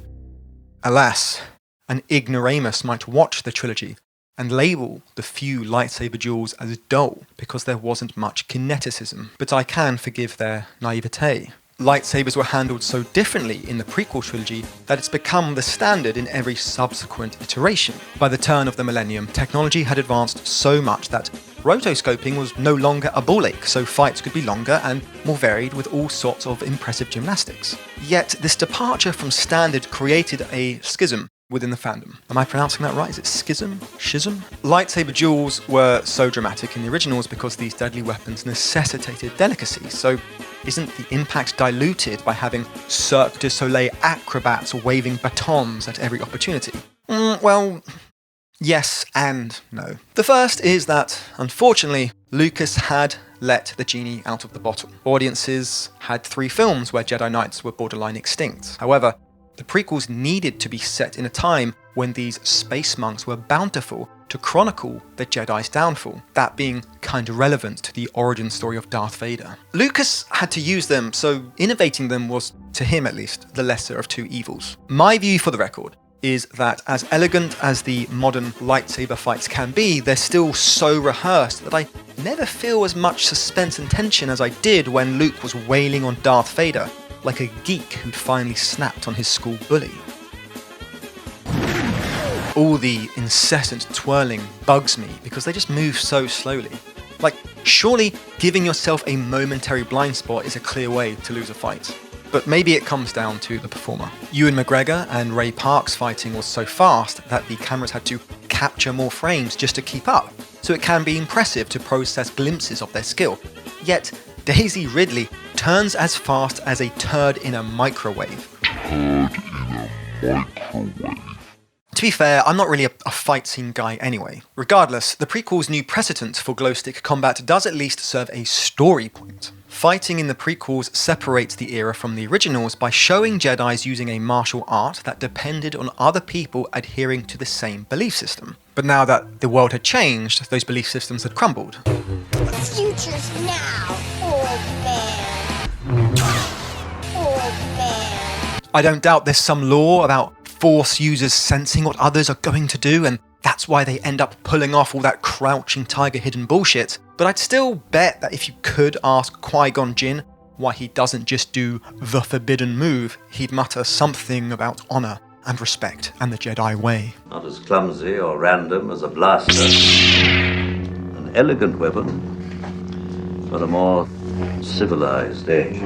The Jedi's downfall was self-inflicted by being weighed down with tradition and ceremony, much like the bloated Republic, which got so tangled in red tape that a dictator could just waltz on through. Seeing the flouncy sword fights as extensions of the Jedi's arrogance and complacency heightens the hubris of these kung fu bureaucrats getting their comeuppance. There's also a second story point. Force users in the original films were the most powerful in the galaxy, even before they were the only ones left standing. Obi-Wan and Darth Vader's rematch on the Death Star went down how you'd expect the best Smash Bros fighters to settle a score. They knew each other's combos and movesets so intimately that they'd already entered the endgame by the time they touched luminescent wieners, whereas the prequels had many more combatants with much wider skill gaps. Watching Mace Windu fight Jango Fett went as smoothly as you'd expect a seasoned Smash player like myself to throw down against a child who has never even seen a Nintendo 64 in real life.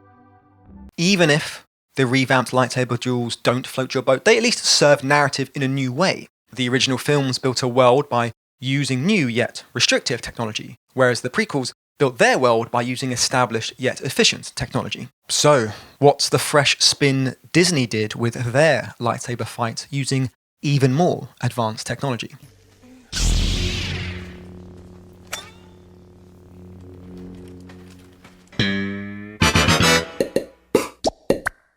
The most innovative thing they did was lock off the camera in the Red Room fight, as if drawing attention to filming it in one shot makes everything more engaging. But it doesn't. There was no incentive to rethink lightsaber fights, even though their trilogy is set after Luke's ascension to Jedi Knighthood.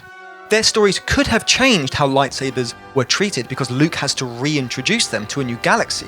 But that's too much hard work, so the scripts focused on gimmicky settings to make the fights feel unique. They fight in the snow, they fight in the rain, they fight in 2 different places at the same time. Or do they?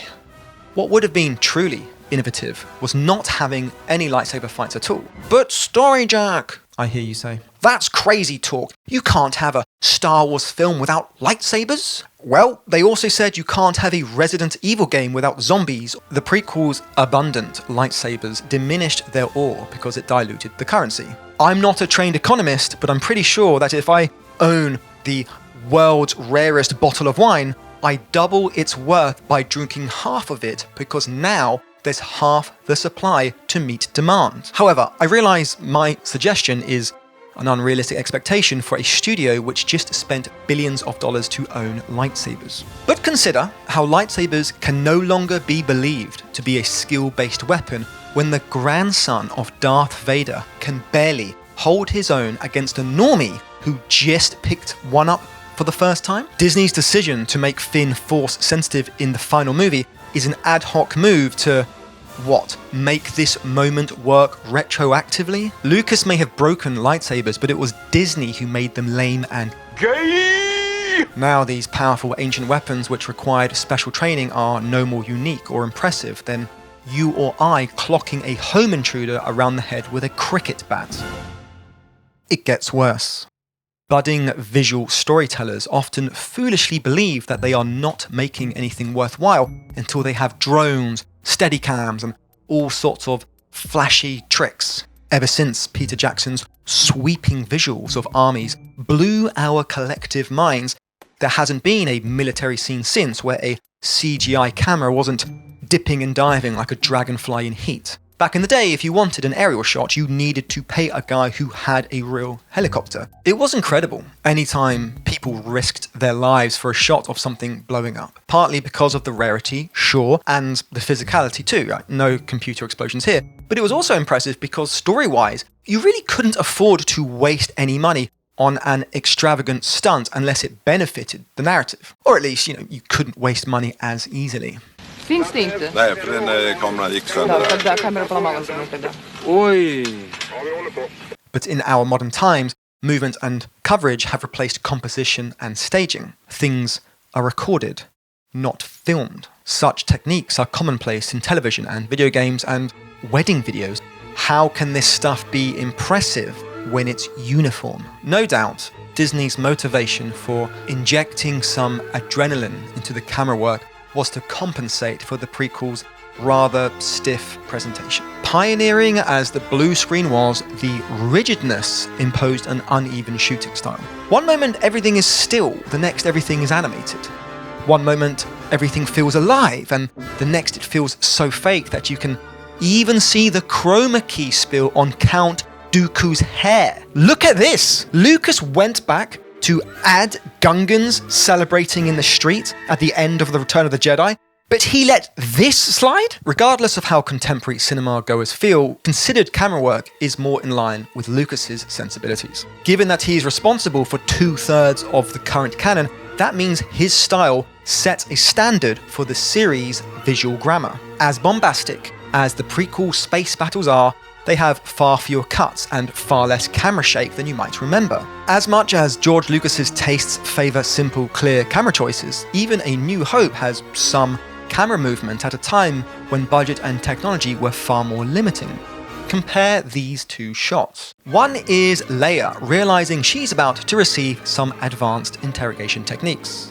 The other is Poe Dameron passing a blaster to Chewbacca. Now ask yourself, what purpose is fulfilled by moving the camera which could not be fulfilled by not moving the camera? Well, in Leia's one, the pan to the soldier's foot after her cell locks becomes a reason for the camera to follow him down the corridor. Why does it do that? So we get a sense of her futility. Not only is she locked in a cell, her cell is but one cell in a vast prison system. It's basically the same effect as the zoom out at the end of Indiana Jones. So why does Poe slide the weapon along the floor? Camera also has an excuse to move, it's tracking the blaster, but the real motivation is to add more kineticism than would have been there if he had just thrown the damn thing. This isn't even a story beat like Leia's torture. Moments earlier, Poe Dameron shoots a CCTV camera despite them wanting to sneak through the enemy base. This cut into blaster action seems cool until you realise that any plan to move through unnoticed has now been jeopardised by leaving a breadcrumb trail of broken camera feeds for any security personnel to follow. His reason to shoot out is not the same as Han's reason to blow up the intercom, because the guards had already become suspicious and Han just wanted to silence the annoying radio. What I can't figure out is whether Disney knows it's just bells and whistles for the sake of it, or whether they genuinely think bells and whistles are the same thing as story. it gets worse. Compare Luke's trippy confrontation with his own shadow to Rey's Hall of Mirrors moment. Both are designed for the same story purpose, right? Something to do with the character confronting an internal conflict. Counting from the moment they enter the cave to the end of this scene, Luke faces his demons in roughly 1 minute and 53 seconds. Rey takes a leisurely 2 minutes and 26 seconds. 30 seconds is a long time to waste in a movie. Had they not had her fall into the water for the cool underwater shot, and the stupid zoom out at the end to visually repeat an emotional beat, they could have brought it down to 2 minutes, maybe shorter with less of that mirror bullshit. But what's the point of filming a cool underwater shot if you're not going to use it? These sequels are about scale, baby. We're not here for pacing. Padding isn't a byproduct of bad storytelling. It is the storytelling. Where'd you get that? A good question. For another time. The climax of The Return of the Jedi ends its trilogy with two profound character moments: Luke's final temptation and Darth Vader's redemption. The time it takes for these two moments is about 54 seconds. During the climax of The Rise of Skywalker, the two equivalent character moments are Kylo healing Rey and their smooch. Even if we only start counting from the shot where he starts healing her, these beats take around 1 minute 34 seconds to complete.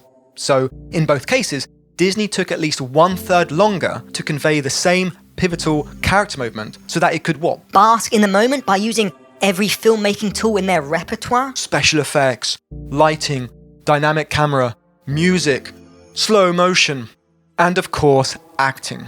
Even the acting is a bad use of innovation. Look, I know, Star Wars ain't exactly renowned for its stellar performances. In the originals, you can see Mark Hamill waiting to deliver his lines. Harrison Ford feels like he's there just to pay rent until, of course, Empire Strikes Back comes along.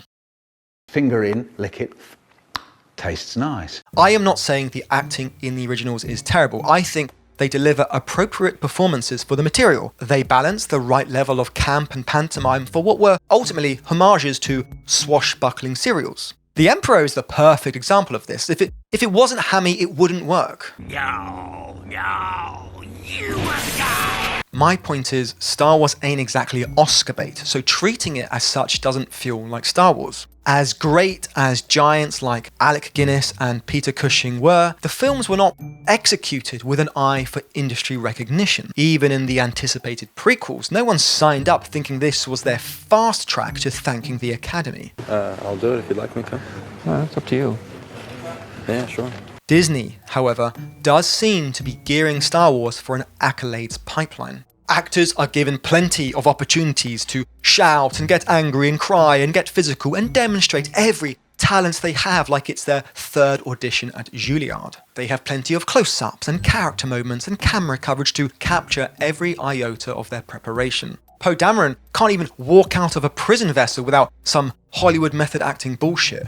Yeah, I gotta shrug, I gotta let the audience know that I don't care. Oh, I don't like this. We know you don't like it because of the context of the scene, dickhead. Everyone takes their role just too damn seriously. And every gesture had to say something about the character, had to inform the audience who this character was. Not in the originals. Actors don't move often, but when they do, it's with undeniable purpose. Peter Cushing's simple walk upstage when calling Leia's bluff carries a weight that is lost in any of the tracking shots of Hux pacing back and forth. Granted, some of the prequels could do with a little bit more juice here and there. So much of the stories rely on people standing around and waxing lyrical about tax treaties, often with comatose delivery. So TV tropes like the walk and talk don't do much to dampen the exposition. Yet, even Lucas sometimes found a way to balance things. The pod race sequence used new technology to tell a story that could not have been told otherwise, as much as the initial fun of the race had something to do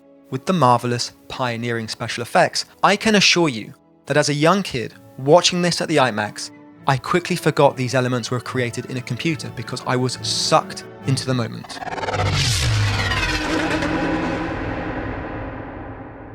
Imagine how much more overcooked this sequence would have been in the hands of a contemporary filmmaker. For starters, there would be a hell of a lot more dialogue throughout. People would be narrating all the time about every little thought and feeling and joke that crept into their skulls. As it stands, Lucas only adds a few expositional moments to help the audience track the race. Skywalker's been forced onto the service ramp.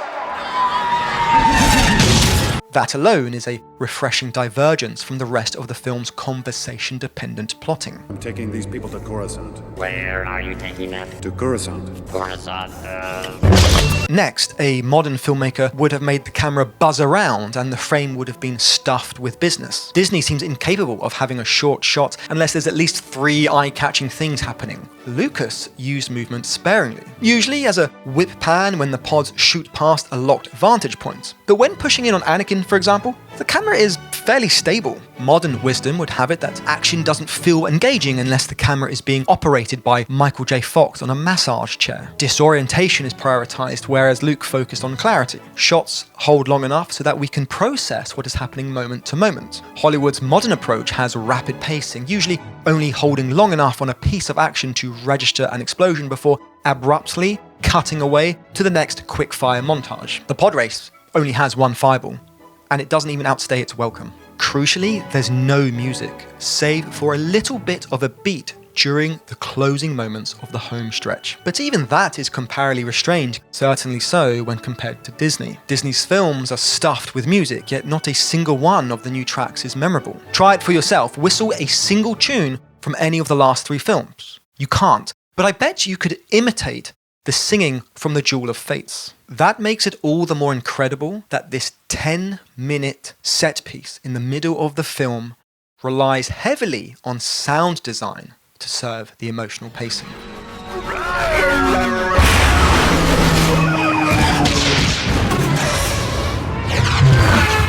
Often, Lucas employs silence and the Doppler effect to create variety while avoiding a cacophony.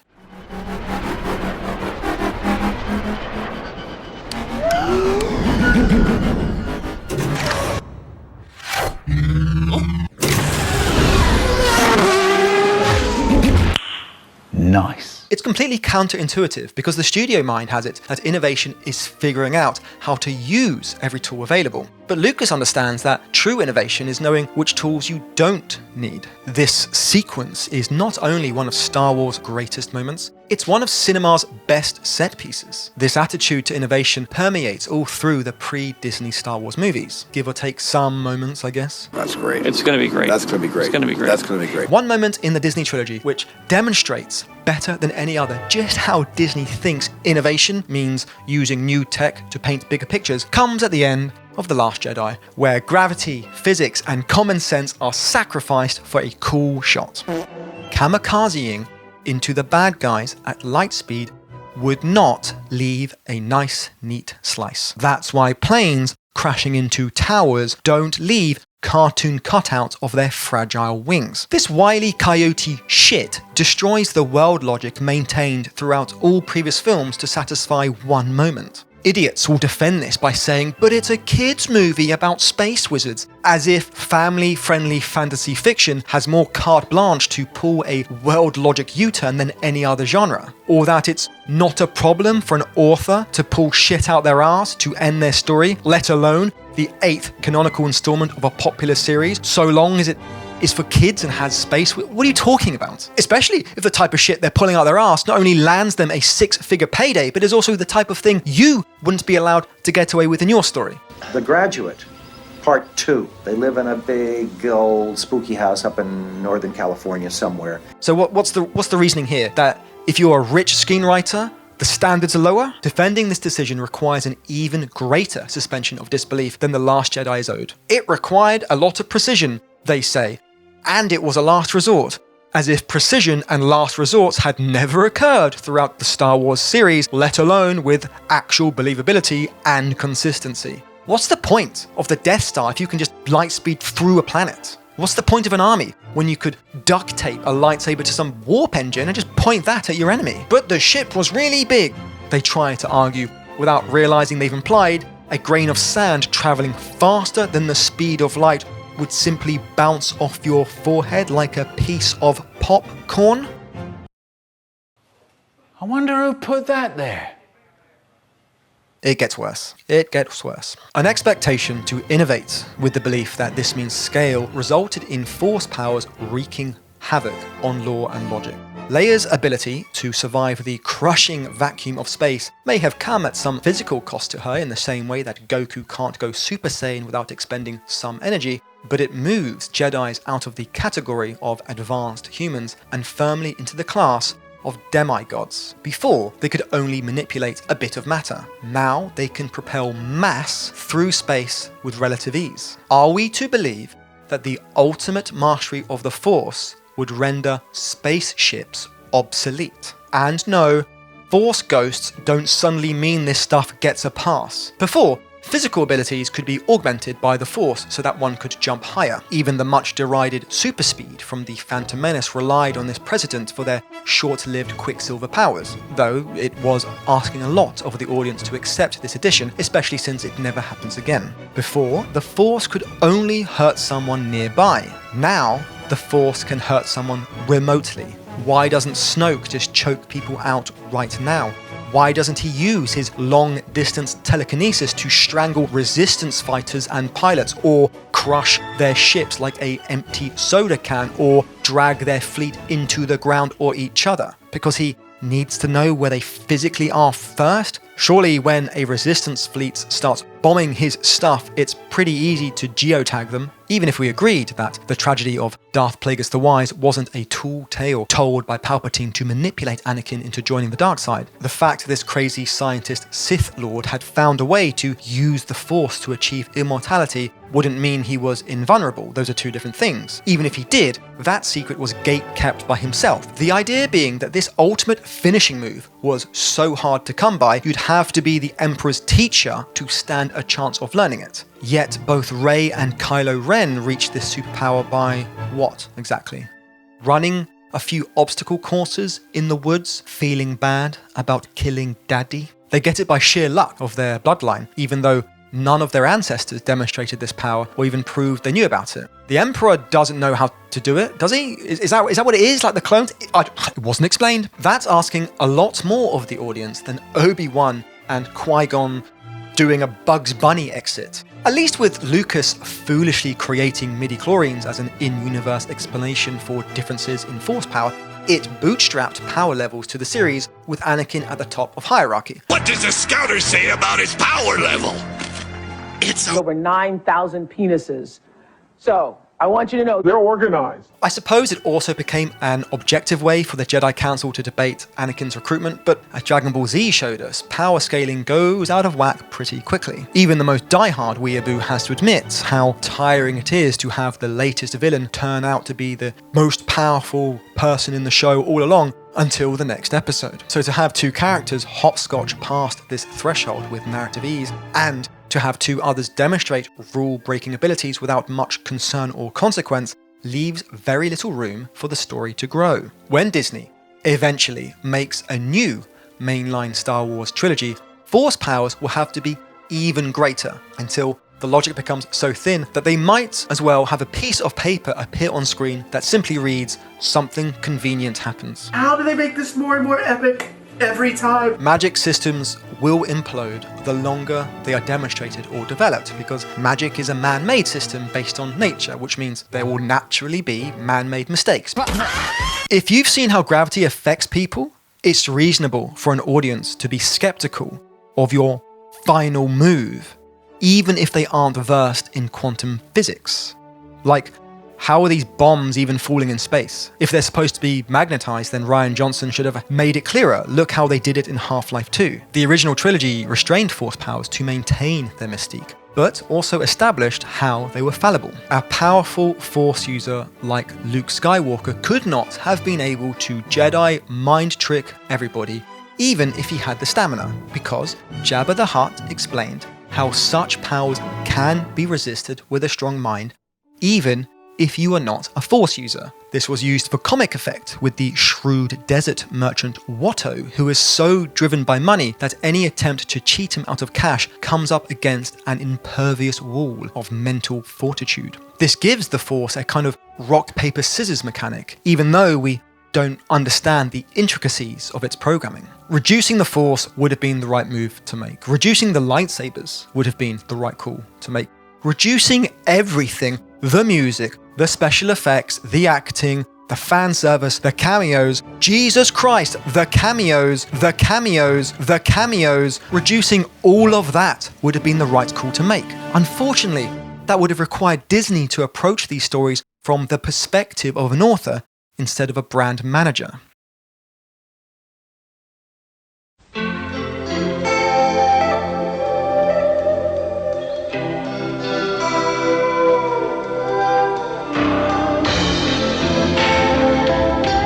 I am always thinking of new dreams. George Lucas. I dream of visions which have 彼は yet to be seen, いつも新しい夢を考えてきた。 which have not yet been 見た heard. ことのないものを、 From dreams, 聞いたことのない create 音 a を new reality. 現実の形にしてきた。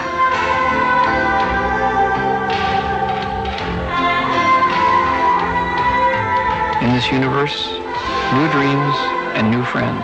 この宇宙は新しい夢と仲間でいっぱいだ。 Panasonic, always new dreams, wonderful friends. パナソニック。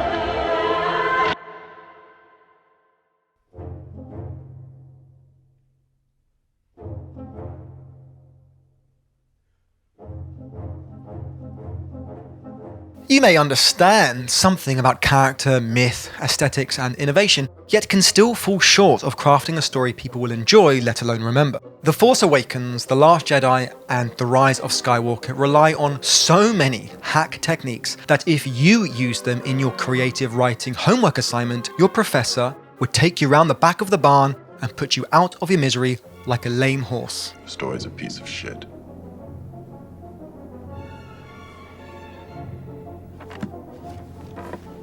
Who's next? With their resources and the IP's prestige, surely they could have picked the best of the best and at lowball prices. But it was always going to go that way because they never had to push the boulder up the hill. Storytellers have to bleed. Storytellers have to bleed. Once Disney purchased that big rock off of old George Lucas, it was no longer a burden being carried by an artist's ambition, but a brand being managed by a corporation for shareholders. Everyone knows profits influence story decisions, okay? I'm not saying anything original, and I'm not even against that. Plenty of tentpole films achieved greatness because they needed to be tentpole films. You know, it's all part of the showbiz circle of life, okay? I get it. However, blockbusters used to be original ideas. Even the most profitable had no guarantee of a sequel. But when they flopped hard. Adapting popular IP makes logical business sense because these have a built-in fan base you can mobilize. Although you'll run out of stuff to revamp and reboot and remake eventually. The irony is how this strategy was designed to emulate success of the IPs that were deemed risks in their own time. Even George Lucas had many doubts during the making of A New Hope. It's too easy to make executives scapegoats by characterizing them as soulless, money-hungry suits. The studio executives generally are not the most sophisticated people in the world. I don't understand this. Dogs flying spaceships? What are you talking about? This is ridiculous. They freaked out when they saw it, tried to recut it, tried to shorten it. I said, you can't understand it anyway. Why are you trying to shorten it? In reality, plenty of these soulless, money-hungry suits have lost their jobs for backing the wrong horse. But you're a really talented guy. Whatever you want to do is fine with me. He actually went and said, no, we're going to release this movie. So he stood up to the board. He stood up to the people who could fire him. There was a little thin thread of rationality that came through the film industry in the 70s. The problem is that the studios used to be owned by people who cared about the movies. Now they're corporations. And the addition of Lucasfilm will further our growth strategy and create even more opportunity for Disney to drive significant long-term value for our shareholders. Finns det inte? Nej, för den kameran gick sönder. Oj! And in a shrinking marketplace of DVD sales, licensed video game tie-ins, and home rentals, there are fewer ways and less time to recoup investment. Streaming subscriptions and Fortnite skins ain't paying the bills. So studios hedge their bets to make safer and safer stories, and look at the results. Disney's Star Wars movies are either flat, hollow rehashes or disjointed left-of-field misinterpretations of what made the franchise so special. The original script for The Force Awakens was about finding Luke Skywalker's lightsaber, though we can't know for sure how things were shaping up. I can only speculate that as the production date drew closer, seeing this wilder script manifest gave the bigwigs upstairs second thoughts. So they rejigged development to prioritize a passable script with enough open doors to buy them time to work out the more important stuff later.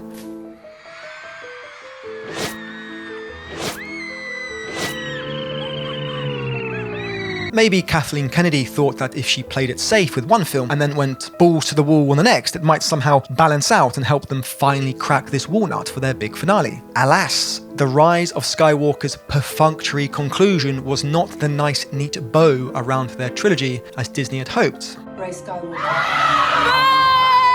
How could it have been when the foundations were built on sand? Their attempts to force a shape onto their ugly clay drove home how this behemoth of a Hollywood production studio had wasted years, hundreds of millions of dollars, man hours, audience goodwill, and fan loyalty on course-correcting a root problem they could never have remedied. Oedipus vowed to find out what caused the plague on Thebes, only to discover it was him. Maybe you think the simple reason modern Star Wars fell flat on its arse was because of a lack of planning. After all, The Force Awakens dodged its responsibility to establish crucial world building like Snoke's identity or Luke's absence in favour of a Star Wars Greatest Hits compilation. And then The Last Jedi either disregarded many of these key questions, only for The Rise of Skywalker to suddenly bring them back. It's not the behaviour you'd expect of someone who had a plan. So how much of this was strategically saving good stuff for later, and how much was just damage control because the ship had already taken on too much water? Well, it's both. In our franchise-dominated entertainment landscape, any new IP needs to demonstrate longevity. It's too idealistic to expect aspiring Hollywood screenwriters to not prepare a franchise roadmap. There's nothing inherently wrong with wanting to leave the door open, unless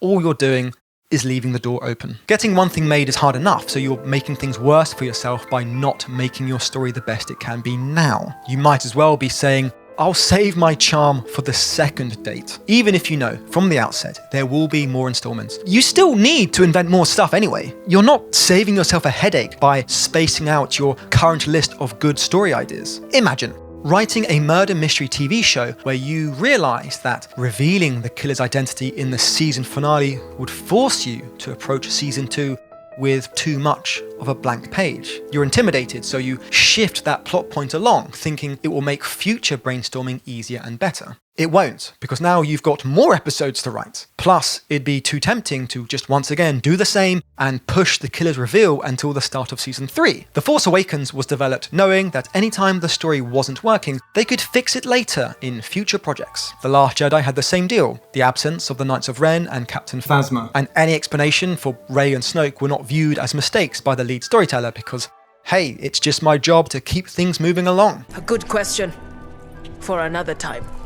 This puts The Rise of Skywalker in an impossible situation because now tying up all these loose threads required achieving a level of satisfaction that was simply unattainable. The debt a storyteller incurs with the audience has a compounding interest. So, if our murder mystery TV show did save the killer's identity for season 3 with a twist that only made up for the first 2 seasons of attention investment, then our audience's return for sticking around is 0.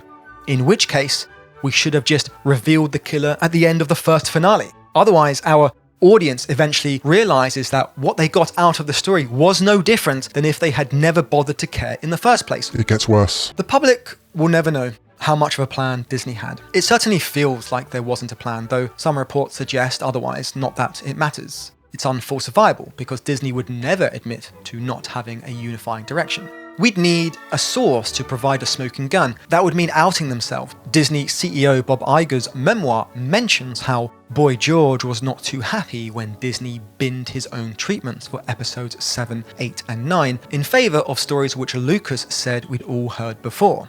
So once Kathy came on board, we started working with writers and started working on all the processes of doing the films. So we've got a plan for 7, 8, and 9. They decided they didn't want to use those stories. They decided they were going to go do their own thing, and so I decided, fine, you just say, no, gone, history, I'm moving forward. Of course, Disney didn't have to execute his ideas for the next 3 movies. And I'm not saying Disney needed to have their own stories set in stone before they started filming. The map isn't the journey. Today is my first day of writing the new Star Wars series. Tablets, fresh blocks of pencils. All I need is an idea. What I am saying is their motivations for wanting to do their own thing were the wrong motivations because it actually made things worse for them. A New Hope had radical script changes during production. Rewrites and reshoots are common. Well, I killed off Obi-Wan Kenobi. That was an 11th hour rewrite? That was beyond 11th hour. We were in the middle of shooting. Really?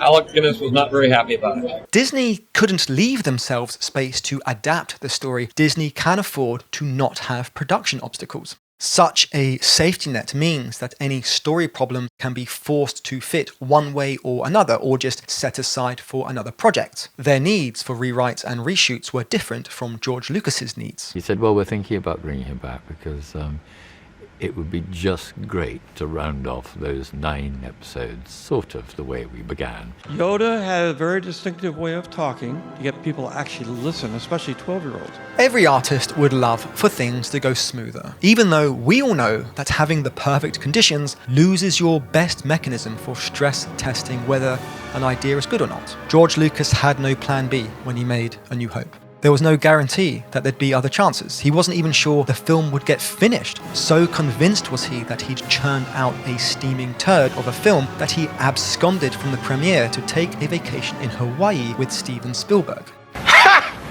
Yet, the film was a success because everything the story needed to work had to be in the film. He had no choice but to make sure every element served the story. You know, a lot of the movies that you see today basically are circus movies. It doesn't have anything to do with telling a story.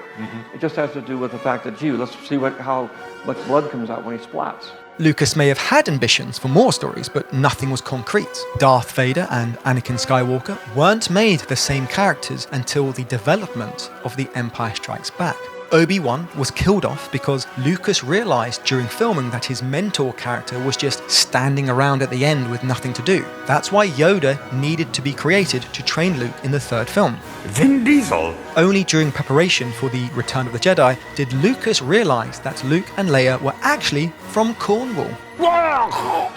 The point here is that you shouldn't have a plan B, because if you have a plan B, you will always take it. Disney had so much money invested in Star Wars that they had inadvertently wrapped their storytelling department with so much cotton wool that it suffocated their ability to have eureka moments that can only come from being forced to reconcile your story ideas with the realities of production. They don't love movies, they don't go to movies, they don't know what a movie is. The studios change everything all the time, and unfortunately, they don't have any imagination.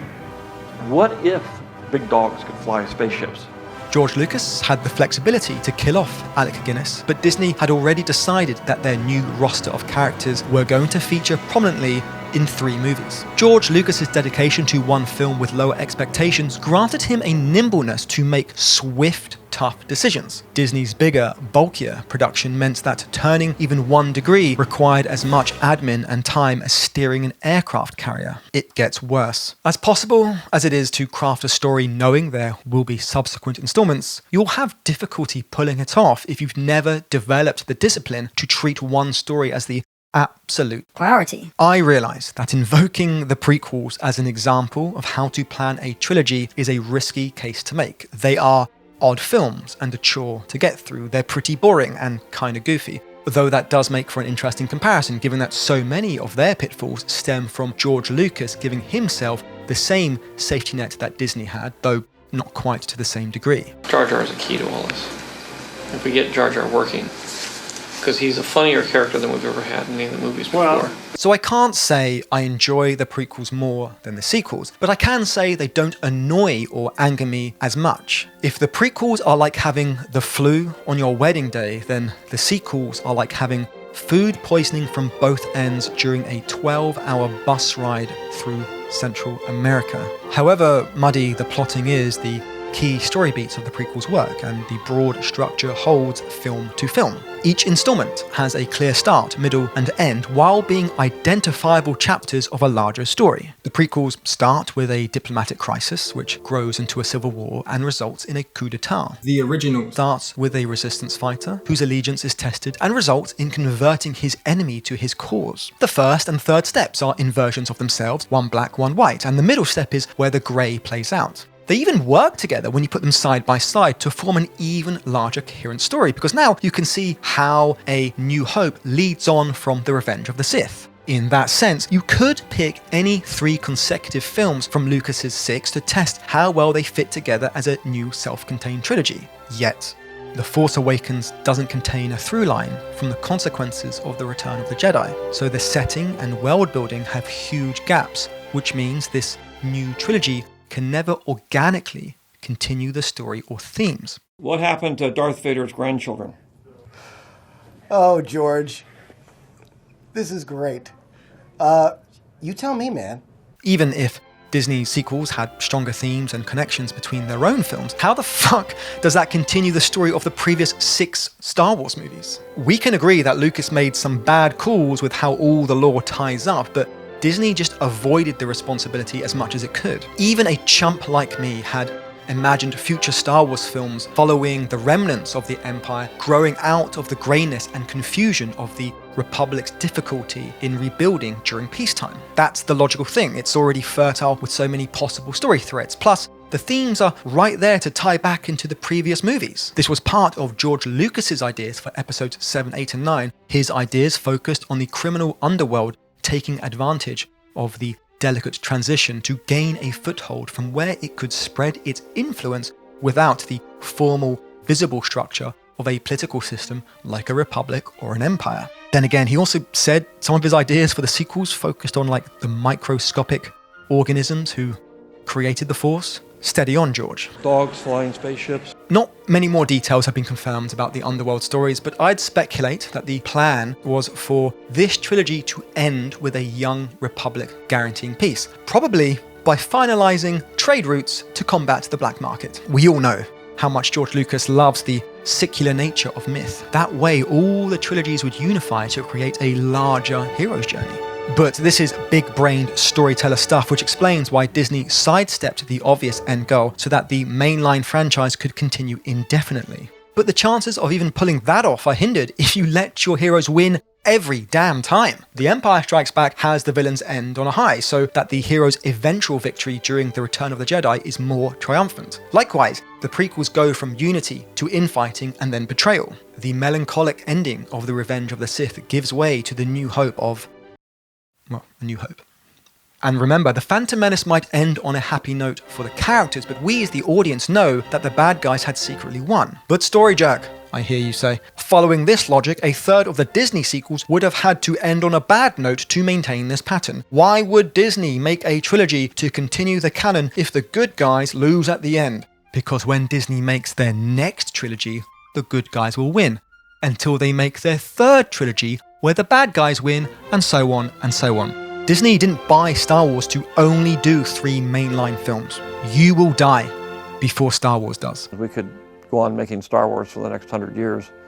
It gets worse. If The Force Awakens was designed just to be sequel bait, then ending on a cliffhanger with the good guys losing is perfectly reasonable, because cliffhangers are bait by definition. Alas, the first port of call for all new management is to draw a clear line in the sand between the start of your reign and the legacy of your predecessor. As it moves into Disney, I think it's vitally important that we hold on to the spirit of what started all of this.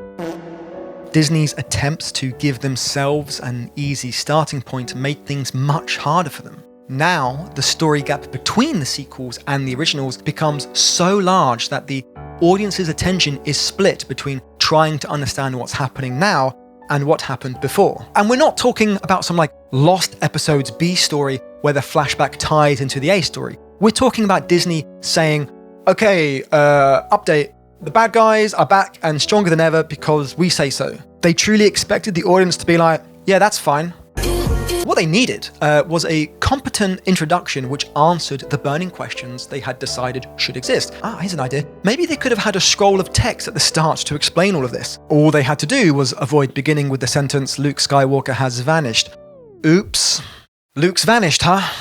You mean one of the big heroes from the original trilogy, the guy we last saw barbecuing his dad's gimp suit right after saving the galaxy once and for all? Yeah, I don't think you can skip something like that, to be honest, especially when you already told the audience to interpret what they're about to watch as a canonical extension of the previous 6 fucking stories. The main thing is to protect these characters, make sure that they still continue to live in the way that you created them.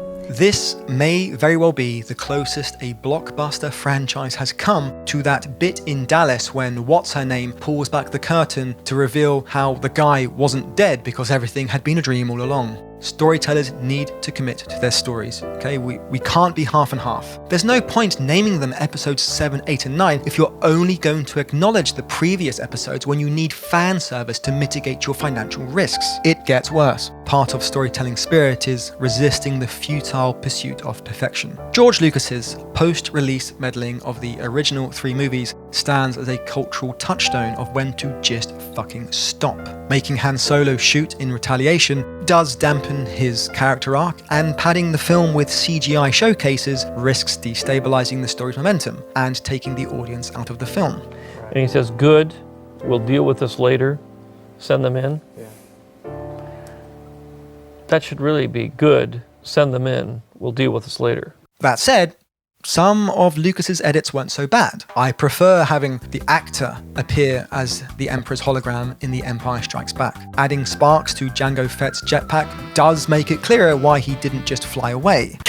I just wish he hadn't included Jabba the Hutt in the first movie. Like, the scene wasn't even necessary for the plot, and stamping on the tail of a crime boss who you owe money to is a quick way to get this character killed off. I also wish he'd kept in the scene from the Revenge of the Sith where Padme establishes the Rebel Alliance. There's a nice irony here, which ties into the franchise's themes of destiny and fate. Tweaking things at a later date can be beneficial or even necessary. Video game developers release patches and add quality of life improvements. But it will be a cold day in hell when Disney admits any fault. The extended lore built over decades was decanonized so that Disney could make their version official, which means salvaging parts was clear damage control. Well, what if Palpatine lived on in some way?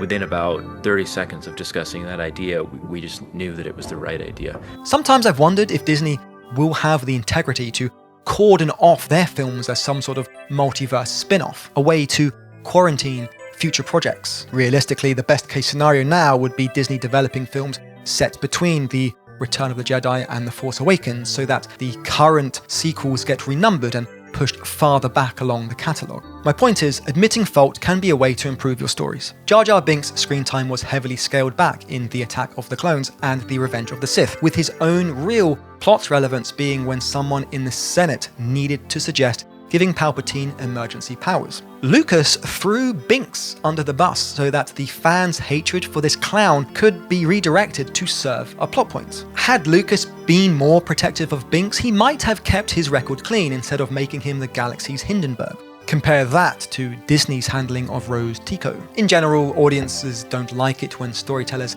ham-fist a new character into an ongoing saga. Her sudden and upfront introduction in The Last Jedi divided fans in the same way Scrappy Doo's sudden and upfront introduction scarpered his chances of being accepted before he even opened his annoying little mouth. Kill Jester. Tragically, Kelly Marie Tran, the actress who did her job by playing the character to the standard set by the director employing her, received hate mail, similar to how Jake Lloyd bore the brunt of irate fans back at the turn of the millennium.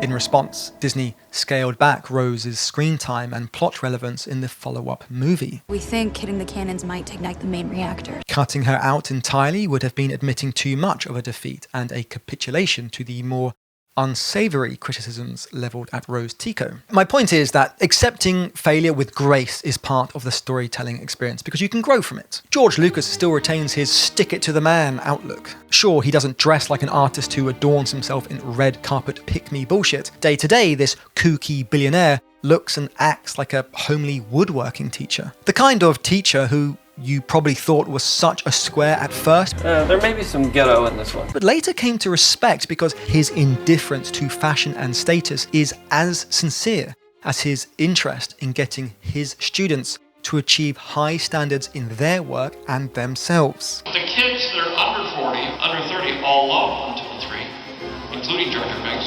Oh, yes. Where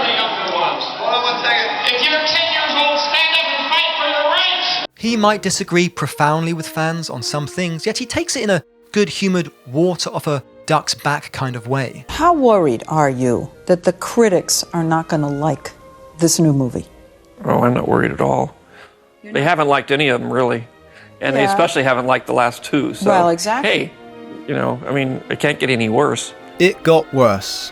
He told Disney's CEO to his face that his ideas sucked. We'd intentionally create a world that was visually and tonally connected to the earlier films, to not stray too far from what people loved and expected. And George was criticizing us for the very thing we were trying to do. Things didn't improve when Lucas saw the finished movie. Lucas didn't hide his disappointment. There's nothing new, he said. How can you not have respect for someone who beat studios at their own game so that he could personally finance the prequel trilogy with full creative control? I know what I'm doing for my 50%. You don't provide the money. I said, you go to a bank with a letter of credit, and they supply the money. I'd like licensing. And they said, what's licensing? So yeah, he's going to make a few posters, and but there's no money in that at all. Yeah, I'm going to finance the film this time. I said, well, okay. And he looked at me and said, well, wait a minute. You're getting 100% of the profits. I said, yeah.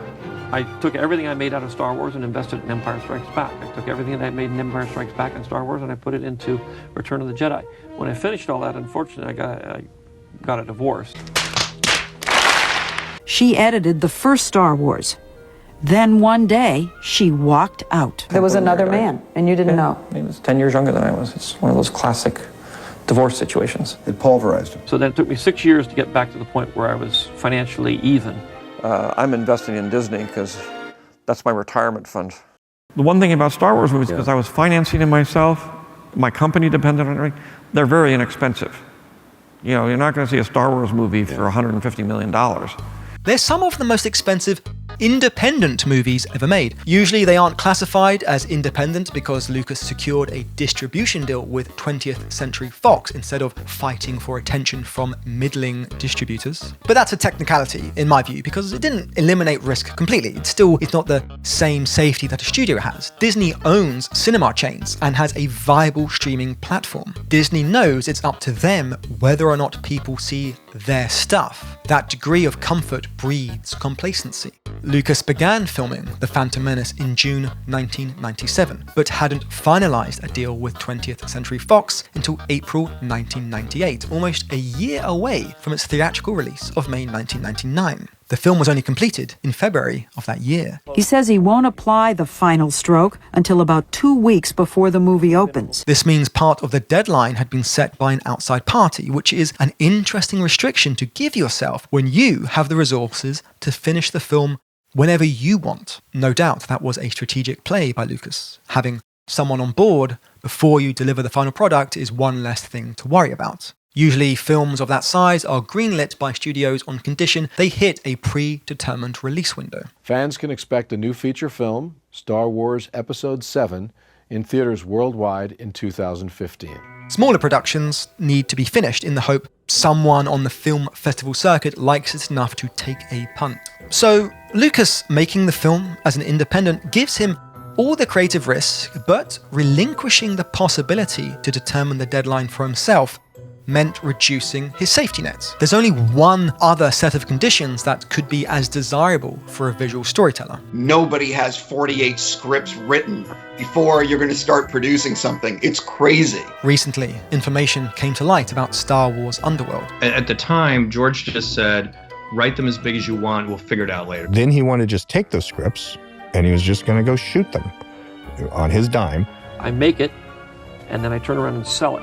And if somebody doesn't want to buy it, that's fine. Alas, it never entered production despite having scripts and sets made because the cost for his madcap vision was too high. But that difference in outlook between Lucas and Disney proves why he's still retained storytelling spirit. He's still finding ways to put skin in the game when almost every other person in his position would have taken the money and run.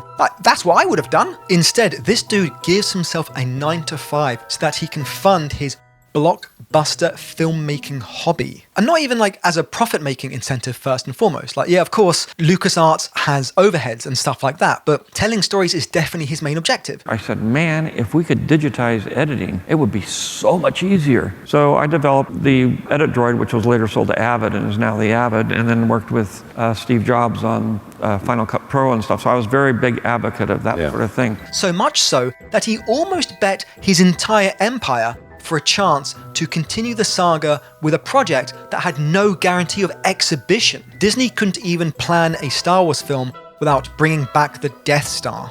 Think of how many internet jokes and references exist purely because of this innocuous-looking fellow's love for the game. It's working! Roger, roger. We will watch your career with great interest. I don't like sand. I have the high ground! I am the Senate. Hello there. What about the droid attack on the Wookiees? Now this is pod racing. What have I done? Only a Sith deals in absolutes.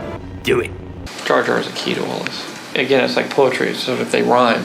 I may have gone too far in a few places.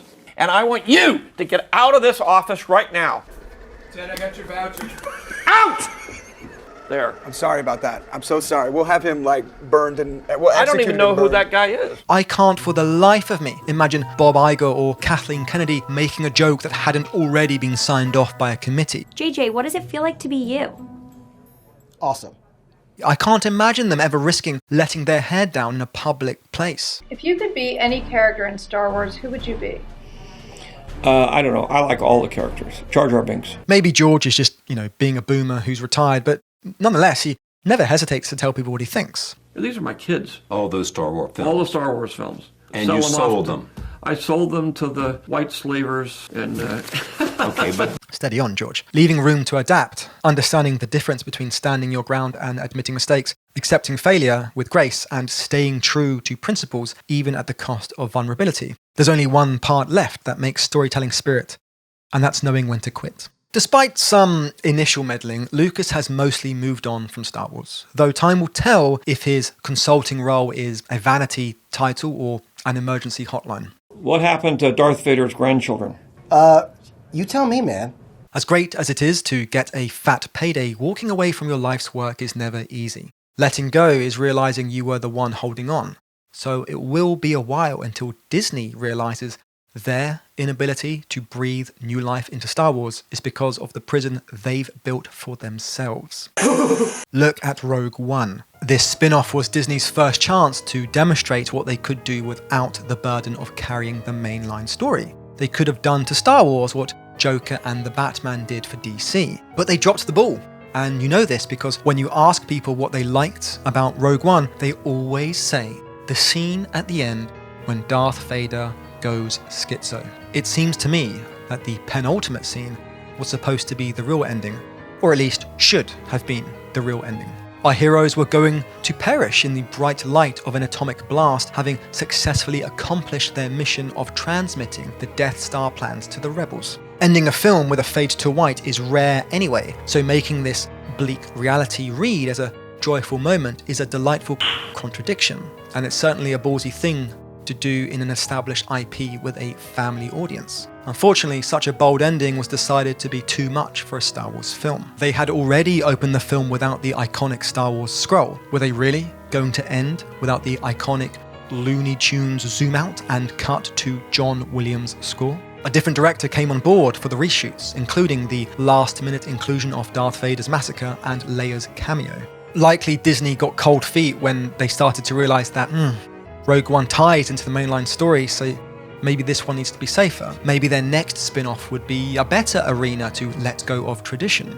Once again, doubt prevailed and Ron Howard was airlifted out of his swamp of mediocrity to reshape the Han Solo origin story into something that was more on brand. I had a really good feeling about this. Its lukewarm reception and box office numbers put a pin in Disney's attempts to branch out. But however many shitty TV shows later, The Mandalorian has emerged to be the best of a bad bunch, so the boardroom has decided that this should logically be the focus of any next spin-off movie. Perhaps it won't have its wings clipped to play it safe, though a big screen adaptation of a television show isn't likely to go balls to the wall.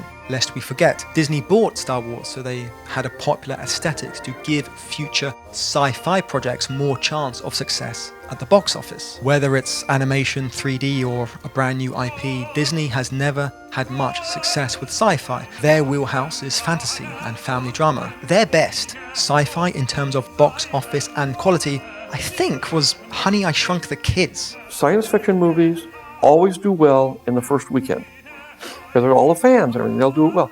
You know, it's not a hit until the fourth week. But now, all their future sci-fi ideas need only some passing resemblance to Star Wars, and hey presto, they can mitigate their risks. When superheroes became an established movie genre, did Disney go all in on their own characters? No, they bought the world's biggest superhero supplier. To them, LucasArts is just the Marvel of sci-fi. Disney has a unique ability to grow strong brands and expand fantastic creative content, as we've proven with our successful acquisitions of both Pixar and Marvel.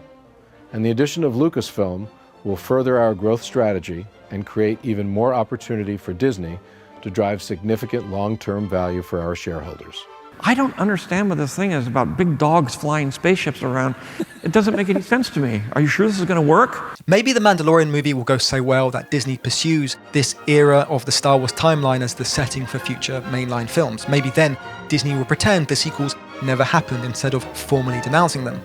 But even if their next Star Wars spin-offs are a hit, the new boss will just be the same as the old boss, and the cycle will repeat again and again and again. Doing things differently is what makes Star Wars feel like Star Wars. I don't mean making Yoda orange or giving lightsabers a hilt. I mean, Star Wars was never about playing it safe. It wasn't safe to give audiences a fantasy space opera they hadn't asked for.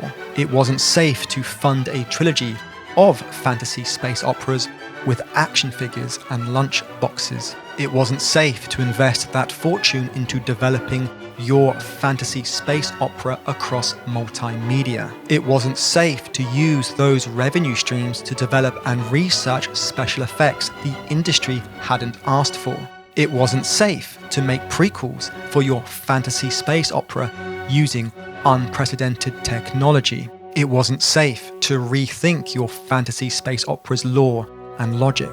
And it certainly wasn't safe to hand over complete creative control to the type of enemy you had sworn to defeat a long, long time ago. Yet it had to be done because the spirit of storytelling is understanding that every story needs to end.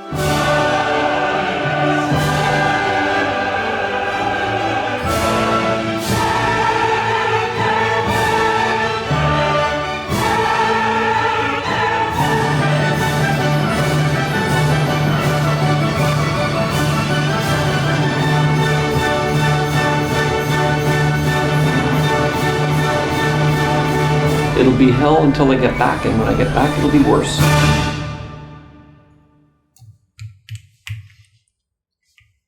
Hi, thanks for staying until the end of this video. No doubt you are a true fan. Therefore, I don't need to ask you to like and subscribe and ring that notification bell, or even to check out the Patreon and Discord for ways to get involved and to help this channel grow. But there is one little thing you can do for me before you finally bounce after this 2.5 hour video. Leave a strange comment. Something to filter out all the newbies and normies, right? Something to like gaslight them, I guess. Leave some strange comment referencing something that never actually happened within the last 2.5 hours, okay? Just a bit of fun. See you soon.